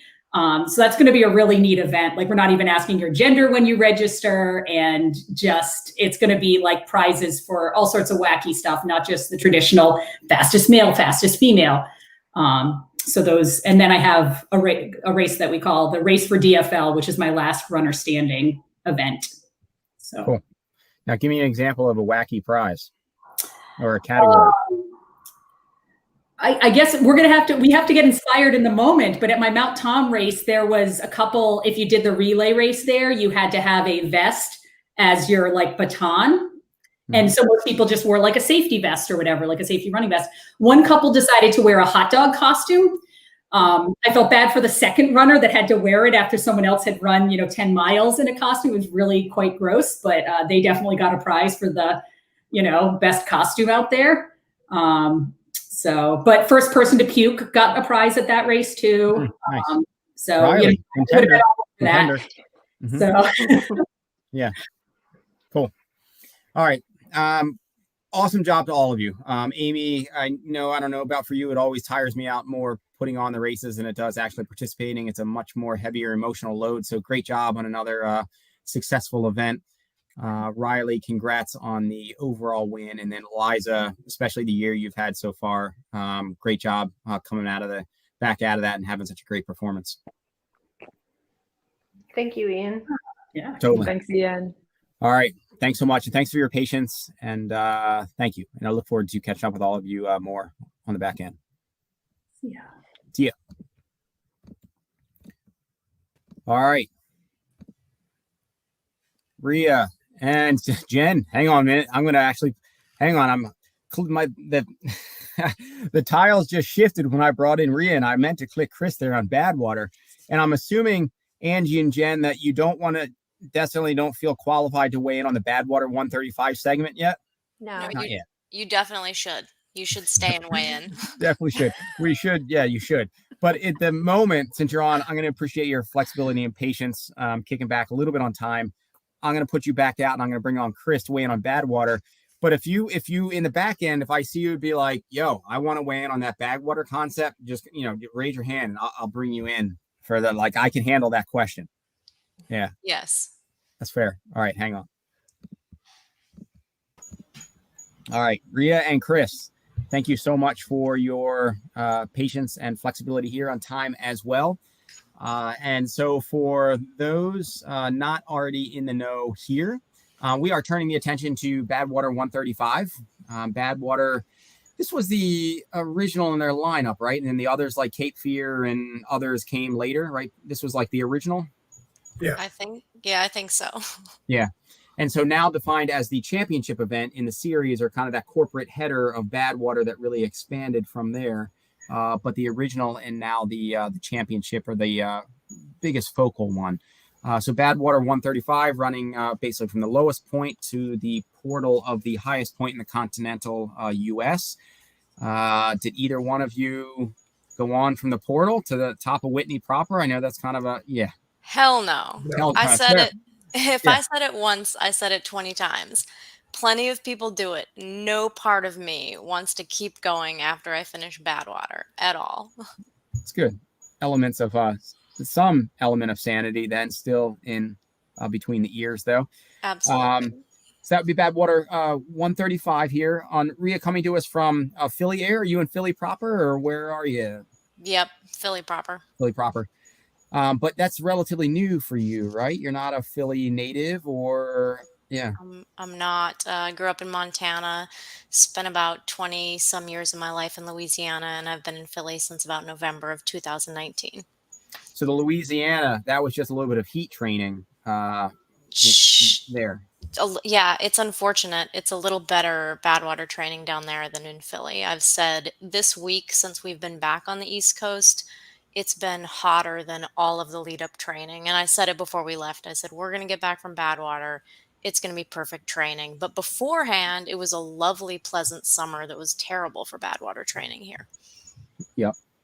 Yeah, it seemed like the weekends where it was like the midweek, it was like Wednesday, it was like a hot day. And then by the time you got the weekend, it was like 60 degrees. Mm-hmm. And then Chris coming at us from the Hudson Valley, right? Here in New York. Yeah. Just north of the city. And so is it what's your typical stomping grounds for Badwater there? You're not exactly in a heat zone and you're surrounded by some big climbs, but not necessarily like mind-numbing long salt flats. No, most of my running comes, I commute into Manhattan by running to work. So that's how I get most of my mileage. And then I'll do sort of hills on the weekends in Harriman. For heat, it's just sauna training, nothing earth shattering. It's just kind of be the creepy guy in the sauna doing push-ups and stuff. Um, Do you occasionally just finish a set of push-ups and then you just kind of wink at somebody? Just, yeah, it's Manhattan, so you got to watch it. That's fair. And then this was Rhea, your first Badwater 135, correct? You did one in the Badwater series, but not the Yeah. 135. Yeah. So we did in 2018 or 19, I think one of those. We did the Salton Sea, and then we did a mixed team, 2 men and a woman, and I was the woman. And we won our way into Badwater, so that was kind of our entry fee. They don't have that option to get into Badwater anymore. So I was supposed to run it in 2020. COVID canceled it a week before the race, so put in all the time, all the training, all the effort just for it to be canceled. Deferred last year, and then decided, it was it's time to do it. So we did it this year, and my boyfriend, who lives with me as well, he's here. He was on that team, and he ran it this year as well for his first Badwater. Oh, right on. I think I was seeing some of you in dual photos with bibs or out there, and I didn't quite get that angle. So, yeah. Wow, that's a pretty twisted household there for the both of you living under one roof. 100%, very twisted. Yeah, that's fair. But I guess if you're both in concert there, I mean, you can go ahead and just keep the heat jacked up to maybe like 92 degrees in the apartment at any given time. Just to. Yeah, we do a lot of driving around in the car, and like it was a week out of Badwater, and I went to turn the AC on, and he was like, "Don't touch the AC. We're training." And I was like, "All right, it's really hot. I'm a little nauseous." And he was like, "It doesn't matter." So we have behind me, we have a little home sauna. They're not that expensive, and they're these little like infrared saunas. So we spent a lot of time in that, a lot of time in the sauna at the gym, trying to get outside, do long runs. You do what you can. We went back to Louisiana for a couple weeks in May to get some of the Louisiana heat and humidity. It's not the same because it's really humid, but we were able to see some family and then do some training in some 90, 100-degree days. So that was good as well. And so how much of this, because there's, such a burly event, one in terms of just the scale of the mental challenge, of just being out there and seeing miles on end, miles after miles. 2, obviously, the heat there.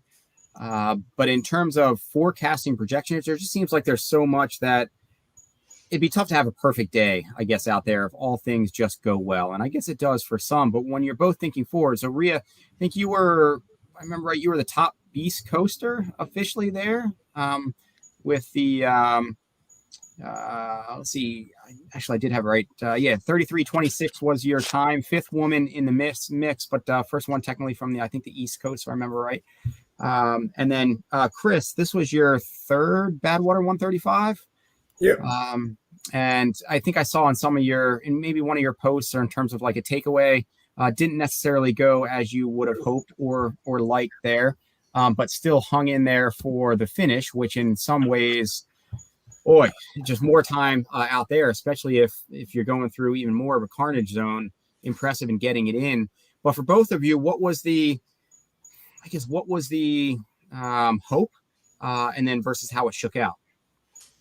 I'll say I'm really happy with my finish. I figured if I had a really good day, I could be, in the sort of the top bracket of women. And I think that my day went about as good as it could have gone. I ran really strong. I had some mental struggles early on, but looking back, you can always, I think somebody earlier, it was Aliza, you can always go back through and you can find the minutes, you can find the times. I napped 3 times for 15 minutes or so, but you can always do that to yourself, but generally I'm really happy with how my day and my race went, and I finished really strong. So, I always look at races and I have A goals all the way down to we're finishing this damn race. So, this was pretty well up there with what my best case was. So I'm really happy with how it went for me. And what were the mental struggles early? Was that just kind of processing the magnitude of what was ahead and how you were feeling, or? I just couldn't get focused. It was like the first 4 or 5 hours, It was about one. I heard a race official say it was 1:23 when we started. I was in the middle wave at 9:30, and I was just going through all the reasons that I didn't need to be out there. You know, we all have different life things going on, and I was like making my list of, oh, I didn't get to train as well as I wanted because of this or this other things going on personally, and I was like making my list of all the reasons I didn't need to be out there. And I came into one point and one of my crew members was like, but look at the mountains and the moon and like think about that. And for whatever reason, it kind of triggered me to be like, that's right. I can just relax and run. And about 4 or 5 hours in, I flipped the switch and felt really focused the rest of the race. So kind of bizarre. Usually that doesn't happen, but for whatever reason, it could be because the night race start. That's a little unusual. I've not done that long of a distance starting that late, so just took a while, I guess, to get into the groove. Mm-hmm. And did you have a projected finish time going in?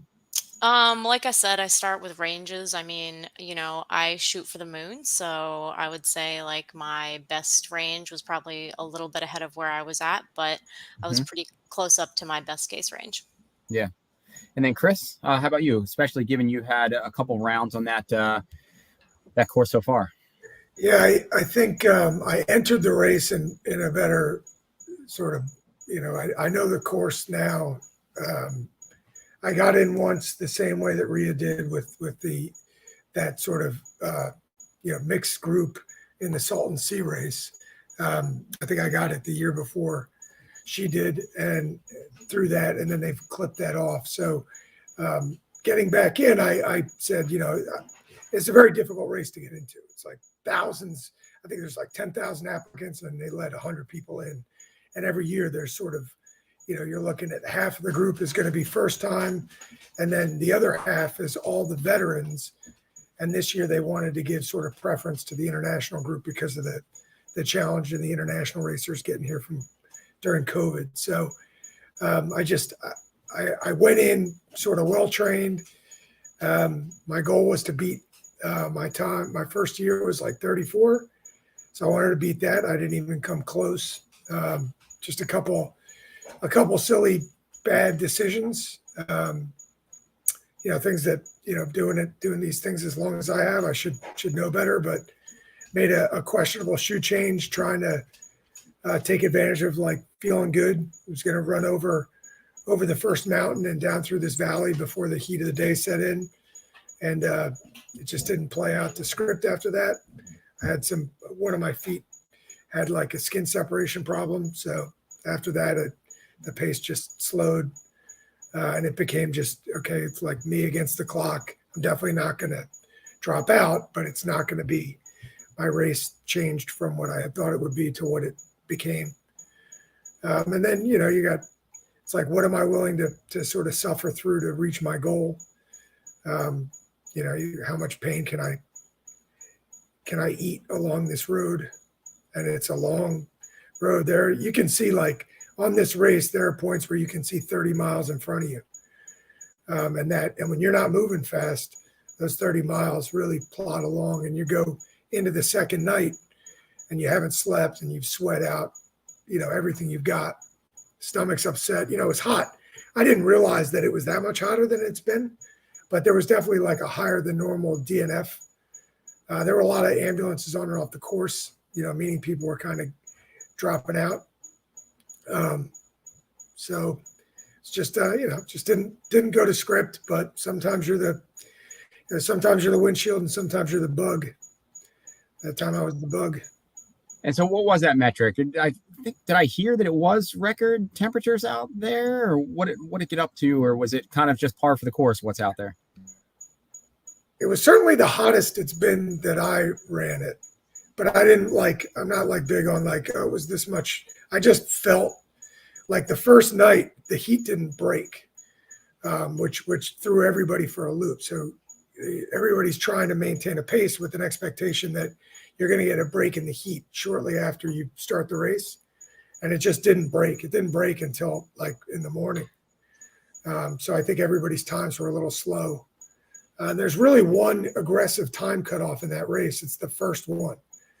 So if you start in the fastest wave, you have, I think it's like 11 hours to make it to like 50, just over 50 miles, which, you know, doesn't sound like a lot, but when you're balancing it against like the challenges that you've got going on and like as much, you know, distance as you have in front of you, that becomes a problem and it just gets in your head.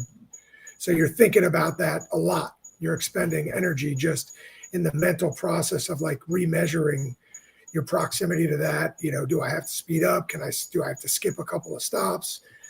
You know, maybe I shouldn't change socks. Maybe I won't take the break. But let and learn. And you both referenced it in terms of heat training. What are you both doing there? What did your heat training consist of, or what was the focus? I definitely don't do push-ups. So we have a little at-home one, which like comes to like right here. And so you look like you're wearing a little square box astronaut suit. So you like have to like duck down if you want your face to be in it. So we just sat in that one for, you know, leading up to it. And then we went to the closest gym to me doesn't have a dry sauna. It has a steam sauna. So I did that. So just increasing steam sauna times, trying to be outside, trying to spend time out in the heat, trying to acclimate your body for like when I was in the sauna, taking in a lot of fluids. But I don't do a lot in the sauna just because being in the sauna itself is hard enough. So I can't really add in any other type of activities because my brain will melt. So I'm just trying to survive it. I usually try to do something to get my heart rate up. What you're trying to guard against is in extreme heat, your heart rate will climb. And it has this compounding effect where you start to fear that it's going to keep climbing. So you want to like practice like subconsciously knowing that you can spike your heart rate. And even within that heat, it'll come back down. So you just go in there, you do some burpees or push-ups or whatever, and then sit down, you know, let your body feel that even under that heat, the heart rate can go up and then find its way back down without leaving the sauna. That's about it. Oh, I did practice pouring water with my handheld over my head in the sauna a bunch, which turned out was great because I was constantly pouring it over my head during Badwater. Or turns out quite a few times I changed out my like electrolyte bottle with my water bottle. So I was just like pouring Gatorade and like other electrolytes over my head. And at some point Nice. people were like, are you bleeding? Like, are you bleeding? Is there something wrong? I was like, I'm just like using the Gatorade. It's fine. No big deal. And then how about, because in the context of such an extreme event and what you're asking your body to do, anything where, and Chris, you referenced having to go into damage control. I mean, at some point out there, it's about damage control, how you're going to mitigate just the breakdown out there.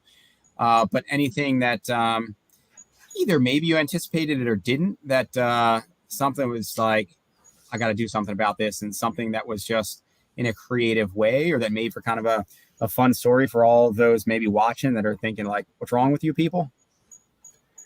I think that the thing that got me was just one of my feet, you know, just like the skin, the padding on the skin, my foot got, you know, I ran down one of the mountains too aggressively, which pounds my toes on the front of my shoes because I had switched into a shoe that I brought for later in the race when my foot swelled.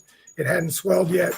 So I was jamming my foot up and the foot was sliding. So I had some separation, resulted in a lot of blistering. So I'm just maintaining like taping, popping blister, taping, treating, you know, trying to keep my nails from falling off. You know, I know that sounds gross, but I guess like, you know, you have to know that in that race, it's 130 in the air, which means it's 180 coming off the ground.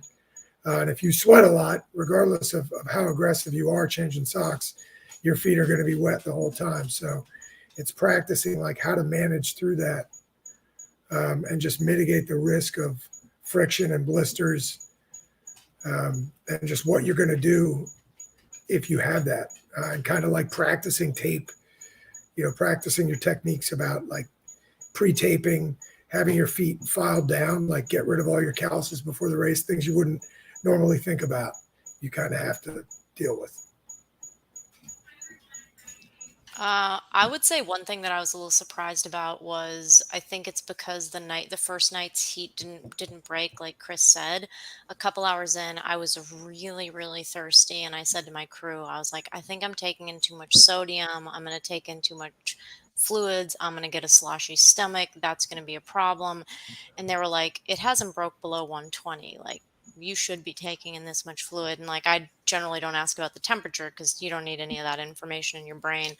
So I just was like, all right, well, I'll dial back the pace a little bit, get a little bit more comfortable. But so the normal dry foods that I would eat, I do a pretty strong, solid combination of like honey stinger gels, honey stinger chews, and then dry foods.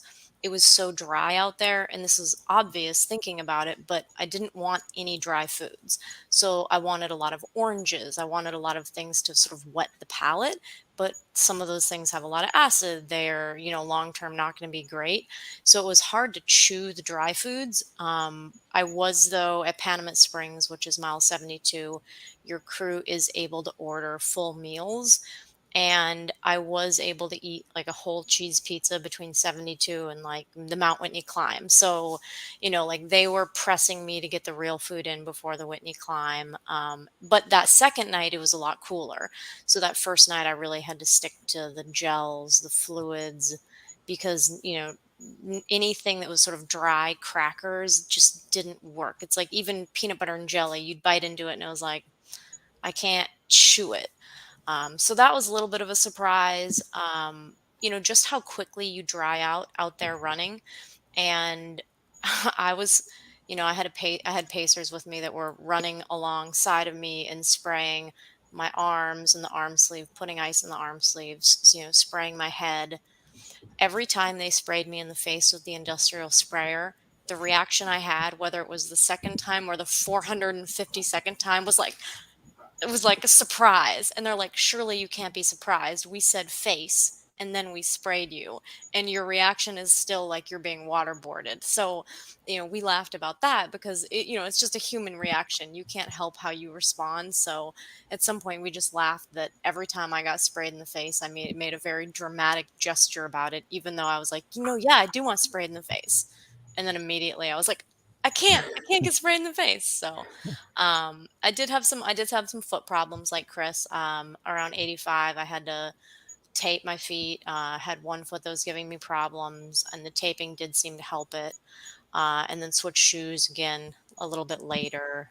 And just, I think one thing is I feel like out there it's a more delicate balance. I've done a lot of throwing up in other ultras, but out there it seemed like it was higher risk. If I was going to throw up out there at that distance and that heat, it was going to be a bigger problem. And so just that nutritional hydration, just the management of it, everything felt like it was in this delicate balance that if you just went off the path just a little bit, you were going to get in big trouble and then have bigger problems later. So, my crew was really great when I didn't want to eat anymore after whatever mile. They started like handing me like one gummy at a time, and they're like, just one gummy, as they were pacing me. And so, when my brain shut down and I didn't want a pack of gummies, I was able to eat like one gummy every like 2 minutes that they would hand to me. So just kind of treating us like the toddlers that we are while racing was, it worked for me. And so I was happy that they were they were very diligent about that, and it definitely helped me with my performance. Yeah.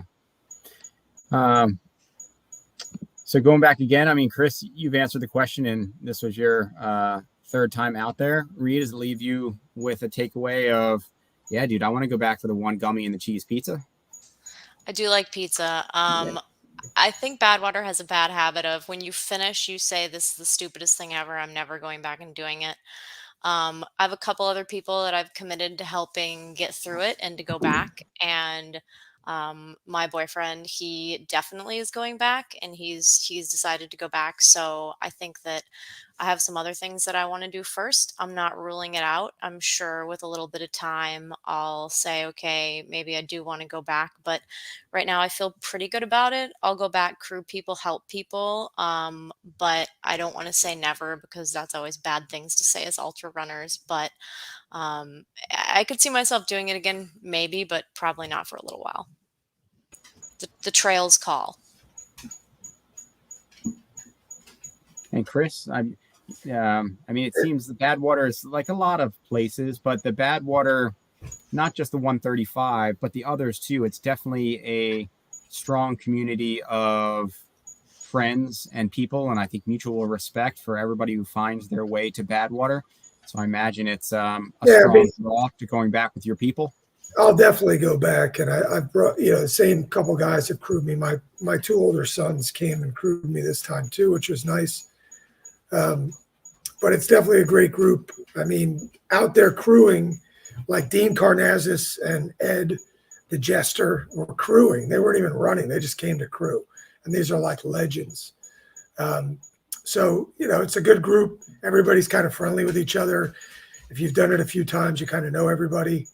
So I'll go back every time they'll have me. Glutton. And how about any fun adventures for the rest of this year? Anything that's on deck or that you're in the lineup for? I'm doing Superior 100 in 6 weeks, I think, something like that. Early September. So nice, a beautiful classic. Mm-hmm. I'm going. I have the Adventure Racing National Championships are in September, back out in California, and then I'm doing Moab again this year. Oh, that's right. I got into. It was nice when I got back from Badwater. I had gotten into Tahoe for next year too. So, see. Awesome. Well, phenomenal job to both of you on a really ridiculous event. So, Rhea, for your first time through their incredible effort, and glad that it went in your favor. And Chris, for when it didn't necessarily go in your favor, good job managing and hanging in there. Thank you. Totally. And thanks for flexing and being patient on time here. And it'll be great to catch up with you further somewhere in the next round. All right. All right. See you later. Have a nice night. All right. Thanks, Thanks, guys. Dan. Bye, Chris. All right.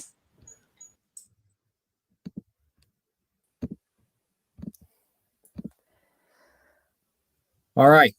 Jenn, Angie, I missed pulling you through on Badwater there to be able to weigh in on what you guys have been doing on heat training. I mean, that yes, it's called Badwater, but you just participated in the Flaming Idiot, which also sounds like really hot. So clearly, you, all three of you, Callie as well, did some really dedicated heat training and probably sauna work, no doubt, ahead of the Flaming Idiot.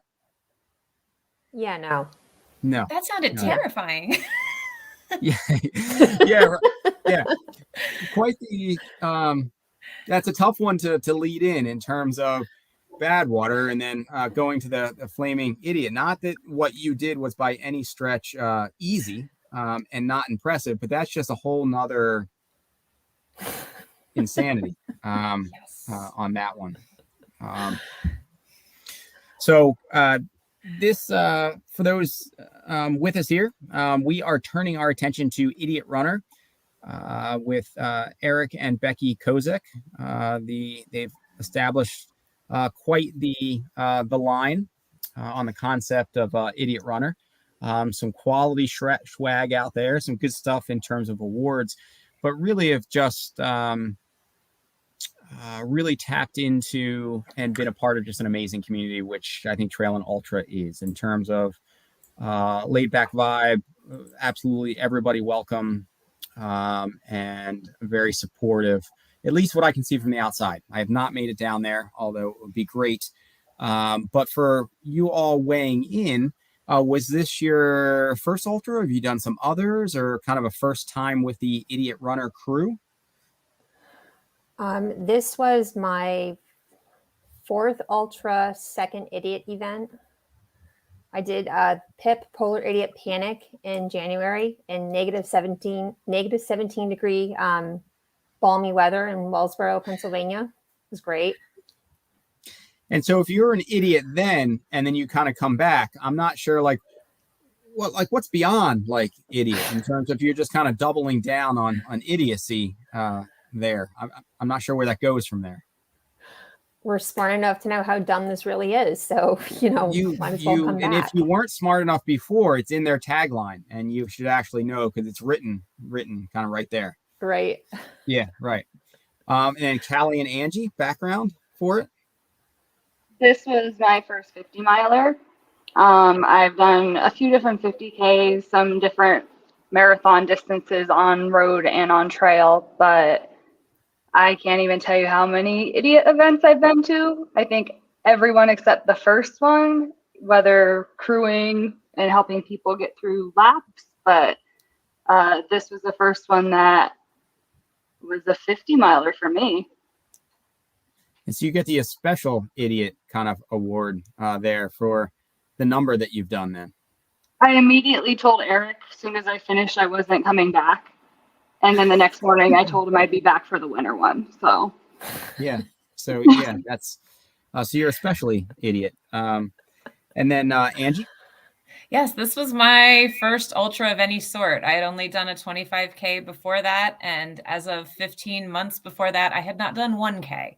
So this was my first idiot event, my first even use or suggestion of the word ultra in any area near me. So it was really exciting. So you say you hadn't done a 1K? Was that your comment? I had not run a mile as an adult before April of last year. That's pretty fantastic. Well, and I can absolutely speak to the welcoming atmosphere because they didn't know who I was.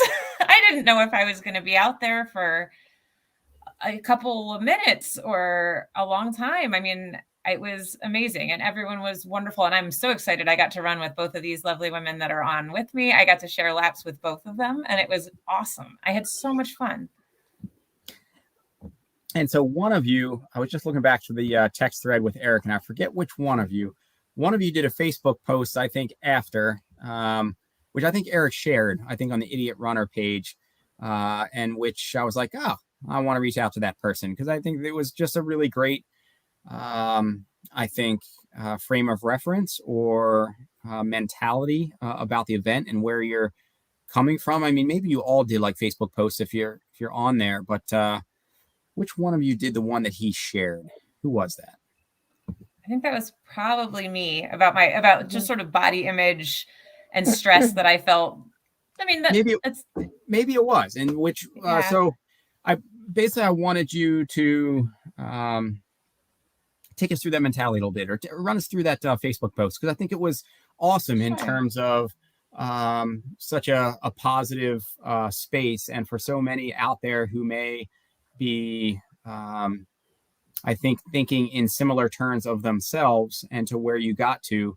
Can you run us through that headspace a little bit? Sure. Coming into pandemic, my husband and I actually both went through a pretty dramatic weight loss journey as well. So, I mean, body image issues are nothing new to any of us, I'm sure. But I found myself over the past few weeks as I got ready for this event, just looking down at my legs and thinking of all the things that sort of junior high school and high school me thought, looking at my body and what wasn't good enough and what wasn't right enough, and the amount of energy I spent in those negative places, so that when I came across a finish line for a 50K, like that didn't even make sense to me. And to look down at my legs and to say, okay, well, you did it. That was you. That was, that was me. That was working through this. And maybe I need to be a little nicer to myself sometimes. Maybe we all do. Yeah, absolutely. It's, I don't know, I guess that's one of the, as I'm thinking here in the moment in terms of how to phrase or quantify it. So I think early on, so I've been putting on events for quite some time, and one of them, particularly the 100-mile distance in its early years, it was always just an impressive thing to see the different ages and body types and individuals that just turn up for these events, and how it was, I mean, people that you'd never, I mean, they don't fit this historical profile of, oh, that's an endurance athlete, or, oh, that's a really whatever. Like it's almost like you could write down these things on paper, but it may not have a statistical significance on whether that person's going to finish. And so there would be just some individuals that, if you've got the goal and you just set out and you stick with it, you just hang in there and hopefully you'll get there. And not that it always goes that way. But it's such an awesome thing to see. And so for all those people who, I guess, can't get beyond those own kind of self-defeating or how you're measuring your own self, it's difficult, one, to look at a race like this, to your point, and be like 50K, like, I don't even know what that means. Like that, I mean, I kind of get it, and it's a distance on paper, but like if you haven't run a mile, let alone a 5K, even if you had run a 5K, it's probably almost worse there, because then you're like, that 5K kind of sucked. Like that kind of hurt. And I probably didn't want to do 5 miles, let alone 31 miles. So one is even getting yourself to the space where you can process it and say, I'm going to take the step in, like, whether you sign up for something online or whether you either mentally commit to showing up, like first step, and like kudos to doing it. But then getting out there and actually doing it is another thing. And there's so many people that just won't take that step, right? And so there are people like you and so many more individuals that have been on a similar path that do take the step. And it's so inspirational to see and hopefully transformative in some way, because now you're like, yeah, like, I don't know, like I just ran a 50K. Like, I don't know where I go from here, but like, that was fine. Like, I know I think it's fine. You're like, well, that probably sucked, but. And to speak to this community as well, I mean, I was a DNF. I didn't do the 50 miles. These ladies did, but I don't think anybody is ever going to feel as good about a DNF as I do about this, because it was because everybody was there to greet me at the end, no matter, I was like, I'm out, I'm done. That was my last lap. And then these ladies kept going. Uh-huh. But I was made to feel good about it. And that was really awesome. And then Jenn and Callie, on that thread, anything in your own trajectories here, or things that have kind of that resonate, or and it's okay if you're like, yeah, let's move on to topic, but anything that does resonate there? Just that the community, like, I'm not the fastest runner. And I said to Eric, like, how long do we have to do this? Because it says first one to 50. Like, do we have to quit when the first one gets to 50, or can we just keep going until we get to 50? And he's like, no, I'll be there until everybody finishes who wants 50. And I'm like, it might be Sunday morning. And it was Sunday morning at 1:30 in the morning, but they were still there to greet me, all wrapped in blankets around the fire. And, that's just, again, speaking to the community and the people that are there. I'll grind something out. Like, I know I can do it, but time constraints for some of the bigger races, I'm like, oh, I won't make that cutoff. But having something like that gives you the confidence that, oh, maybe you can do it. Yeah, definitely. That was my thing. I was like, so what's our time limit? Do you have to pull me off the course? If you need to, great. It's like, no, you have to run 50 miles. Okay. So that's what I trained for. And that's what I set out to do. And that's what I did. And it was great that the format really supported it. So I guess I could have prefaced with that the format of the event for the Flaming Idiot. So is it 4-mile circuits or like lollipops, or what was the course and race format? It's like a 4.2 mile loop, and you come through back into the aid station each time. Yeah, with like 770, I think, feet of elevation per loop. So if you did all 13 loops, it's going to be about 9,000 feet, I think, of elevation total. Mm-hmm. So a solid day and into the night. Yeah.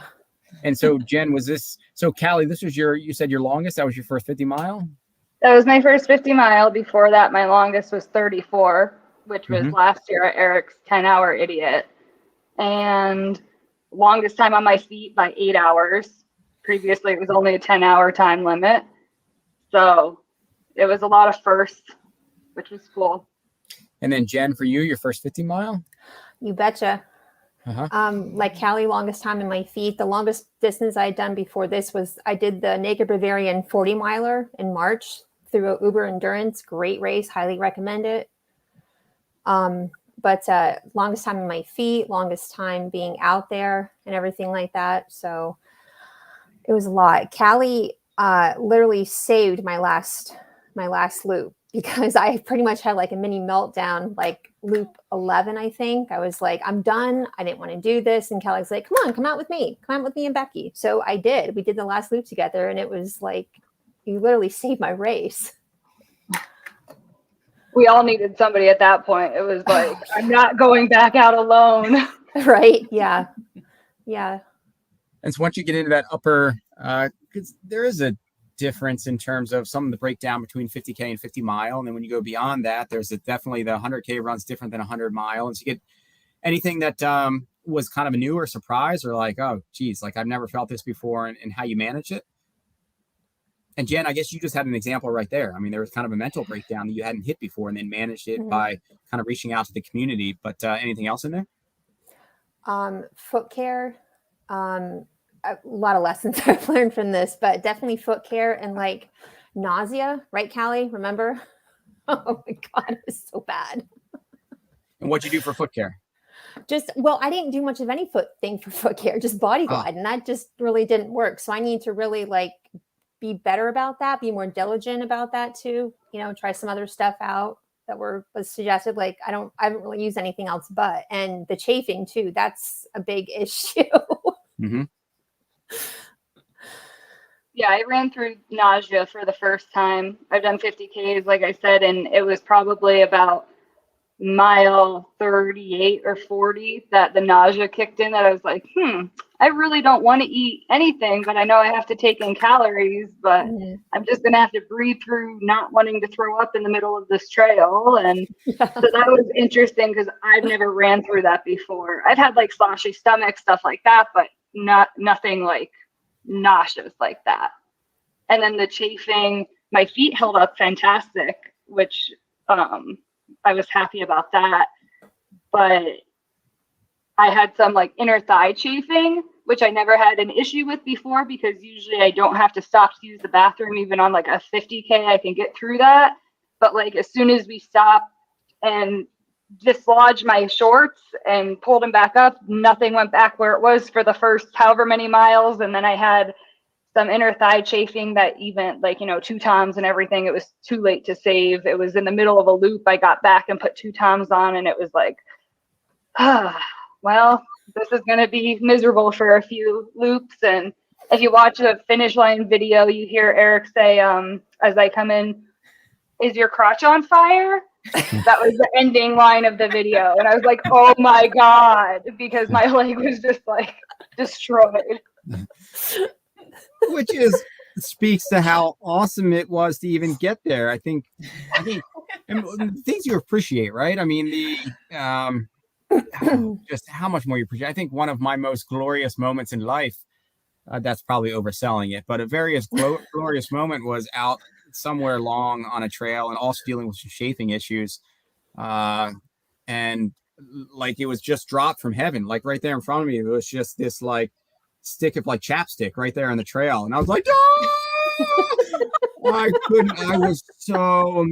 was so happy. Like I didn't, it didn't matter whose lips were on or where that had been or whatever. Like that was going to some nether regions because, oh God, I needed it in that moment. And it was literally a lifesaver. So I count the angels there. And then for Angie, anything for you? Because it was all new. Anything that you were like, I don't know how this is going to go, but like, I don't know how this goes. Well, it was interesting for me because having come off of a weight loss journey, I have a very different relationship with food right now. So the idea that I needed to be eating was just it was halfway between very foreign and very like, ooh, I'm going to eat a pierogi. Like it felt very luxurious. I probably shouldn't have eaten pierogies, but hey, I felt good. Yes, you should have. My God, yes, you should have. All right, keep going. They were so good. But yeah, so that was tricky for me, just being able to keep saying like, I need to eat. Eating is something I associate with something I shouldn't be doing, but I need to be doing this right now. So that was very different for me. Yep. Yeah. And that's a tough one, right? It is. that's a tough metric or puzzle. And I think often individuals use the running or the endurance as the excuse to eat a lot of crap, which, to your point in the pierogi, right? There's a lot worse of those aid stations that the amount of just crap that people consume and that I put on my aid station tables at any given time, it's kind of the excuse, but that's a tough paradigm if it was conflicting with a huge life shift that you just went through. It is. Yeah. But I guess that's fun for you now. If here's your way to break your fast or whatever, and do like a ultra. I need to do my next ultra like next week, because I really want to eat a pierogi. Like, there's, what can I sign up for next? There it is. Yeah, the Breaking Bad, so to speak. Yeah. Well, that's awesome.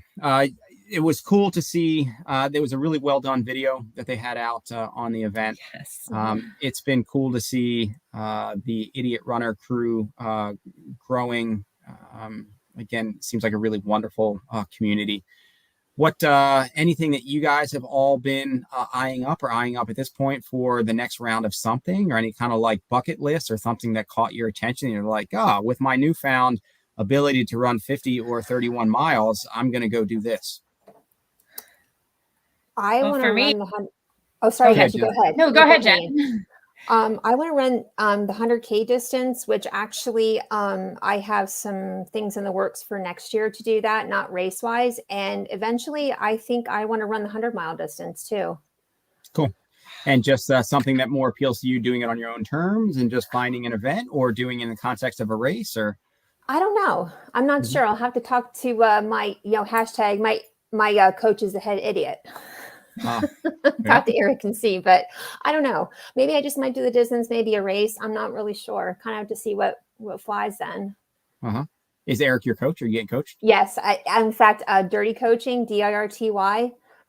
He's been my running coach for this last year, and I cannot tell you the leaps and bounds I've had running wise since him as my coach. It's it's great. Cool, which is not often what you'd expect if you have like an idiot for your coach. I mean, I don't know what the Trust rate, me. if you get the idiot rate or the PhD rate, but I'm not sure. Yeah. And then Angie, what anything with your newfound ability to run ultra distances? Right. Apparently, well, I'm doing things a little backwards because Brenda, my coach at Run 717, is getting me ready for the Marine Corps Marathon, which I realize I've sort of done marathon distance, but it'll be obviously very, very different. But I also have terrible impulse control, and I might sign up for a 50K in Nebraska in August that's associated with the gravel worlds. My husband has taken on a life as a gravel biker, and now they're adding a gravel 50K the day before. So we could be a team. That's cute. Isn't it cute? We're cute.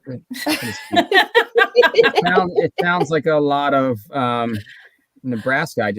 Flat, and like where you. Well, they're very clear that it's not flat, but I don't think they know by Nebraska standards, I guess. But I'm like, but I just run up that hill. I mean, I didn't run. I power heights at some points up that hill, and I'm like, 2,000 feet of elevation doesn't feel as bad after the idiot runner loop.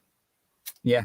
Well, sometimes it's much different, right? Because now you're out on these courses that are less technical or more runnable, and you're like, oh, sweet Jesus, like this is a lot of running. Like you don't really have the mental cue or excuse to shift into a walk or a power hike. So before you know it, you're like, wow, like I just been running X amount of miles and I'm pretty hosed because that was a lot of running.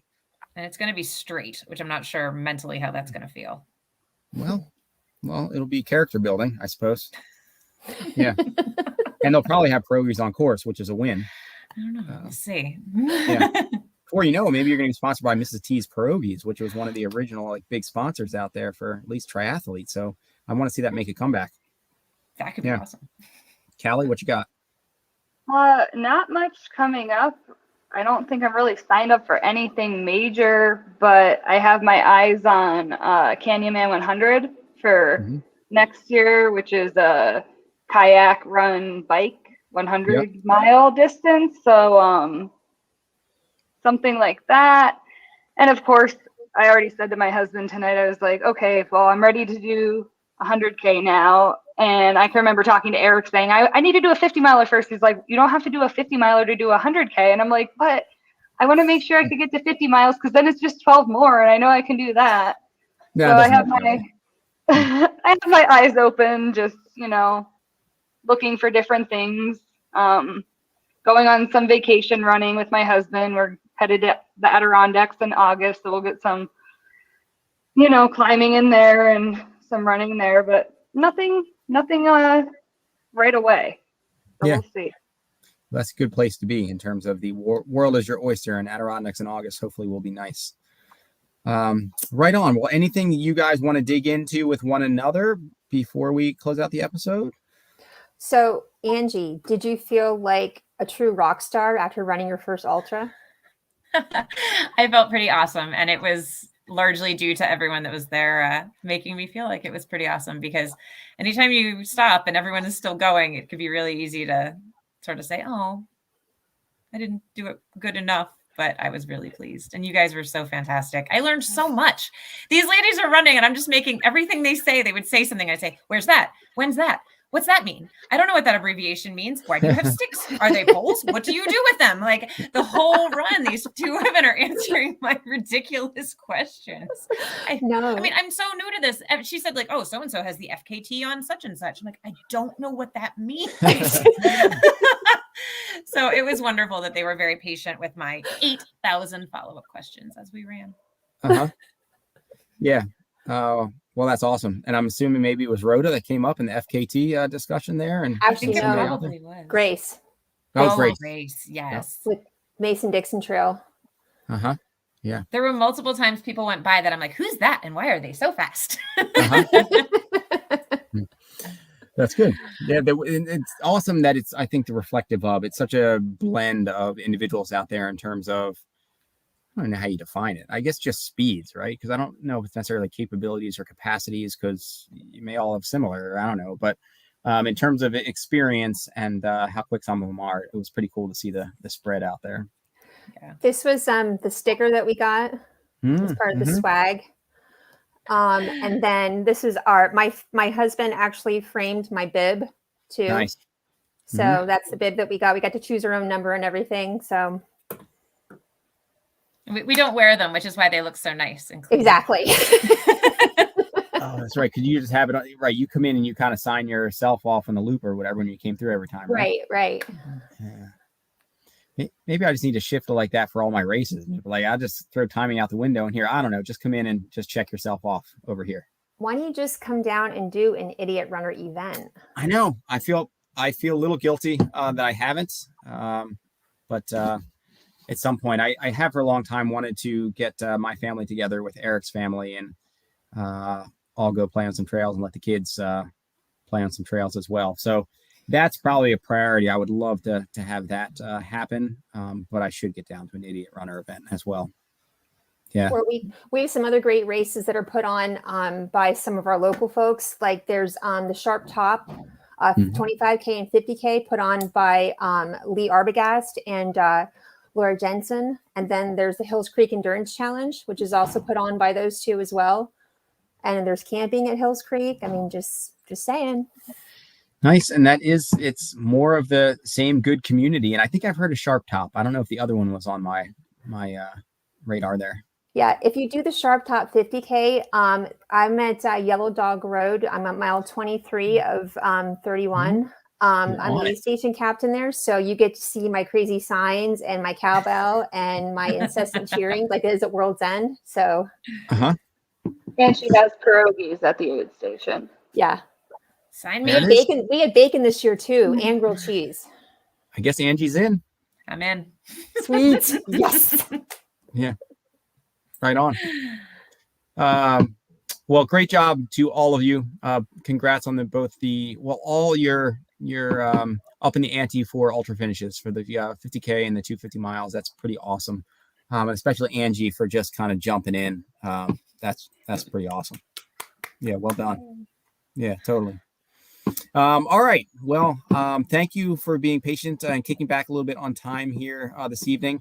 Hopefully you were all inspired by at least all of them if you checked into them. There's some pretty impressive individuals on tonight. Wow. But I know you were in the back end there while Badwater was going on. So I imagine that you'll all submit your resumes for Badwater for next year. And then we'll follow up there based on your Badwater finish. Because I think that's I think that's usually how it goes. It's Flaming Idiot 50, and then I think Badwater is the natural progression that most people do. But I mean, you can always be an outlier, but I think that's what most people do. If you want, so Angie, since this is your first time through and you just don't know, Yeah. I think that's what most people do, actually. Okay. Do I just sign up online? Just I think, like, yeah, I pay think there's my the lottery or $20 something. and Yeah, don't think about it. Just Okay. just send it in, and then you'll just be notified later. Yeah. Great. Yeah. Awesome. Well, thank you very much for carving out a bit of your time here this evening, and hopefully can meet you at one of the idiot events or something in the future. And Angie, good luck in the Nebraska event, and Sure. we'll see you all next round. Thank you. Awesome. Thanks, All right. Ian. You're welcome. See ya. See you guys. All right. So thanks all for joining us for this round of Trails Collective Live. I'm not sure whether there are any comments there or questions as we went. I didn't see any come through, which makes me think that maybe the stream was busted up. But thanks for those that have tuned in live. There are a number of you on watching in real time, including some of the bots on YouTube. It's always fun to see the little icons up there. Someone just gave us a little angry symbol, which is no doubt a Russian bot, which I appreciate it. Thank you very much. But in any case, thank you for being with us around TC Live. Again, next week we will come at you with some stories and multiple voices from Hard Rock, hopefully from maybe Olmsted and High Lonesome, and then hopefully another couple, if I can find voices from some local Northeast Beast Coast events here as well. So thanks for supporting the Trails Collective. Thanks for sharing it. Thanks for liking the stations and videos. Thanks for the Patreon support. And I am going to try to catch my wife before she falls asleep. So for the moment, see you.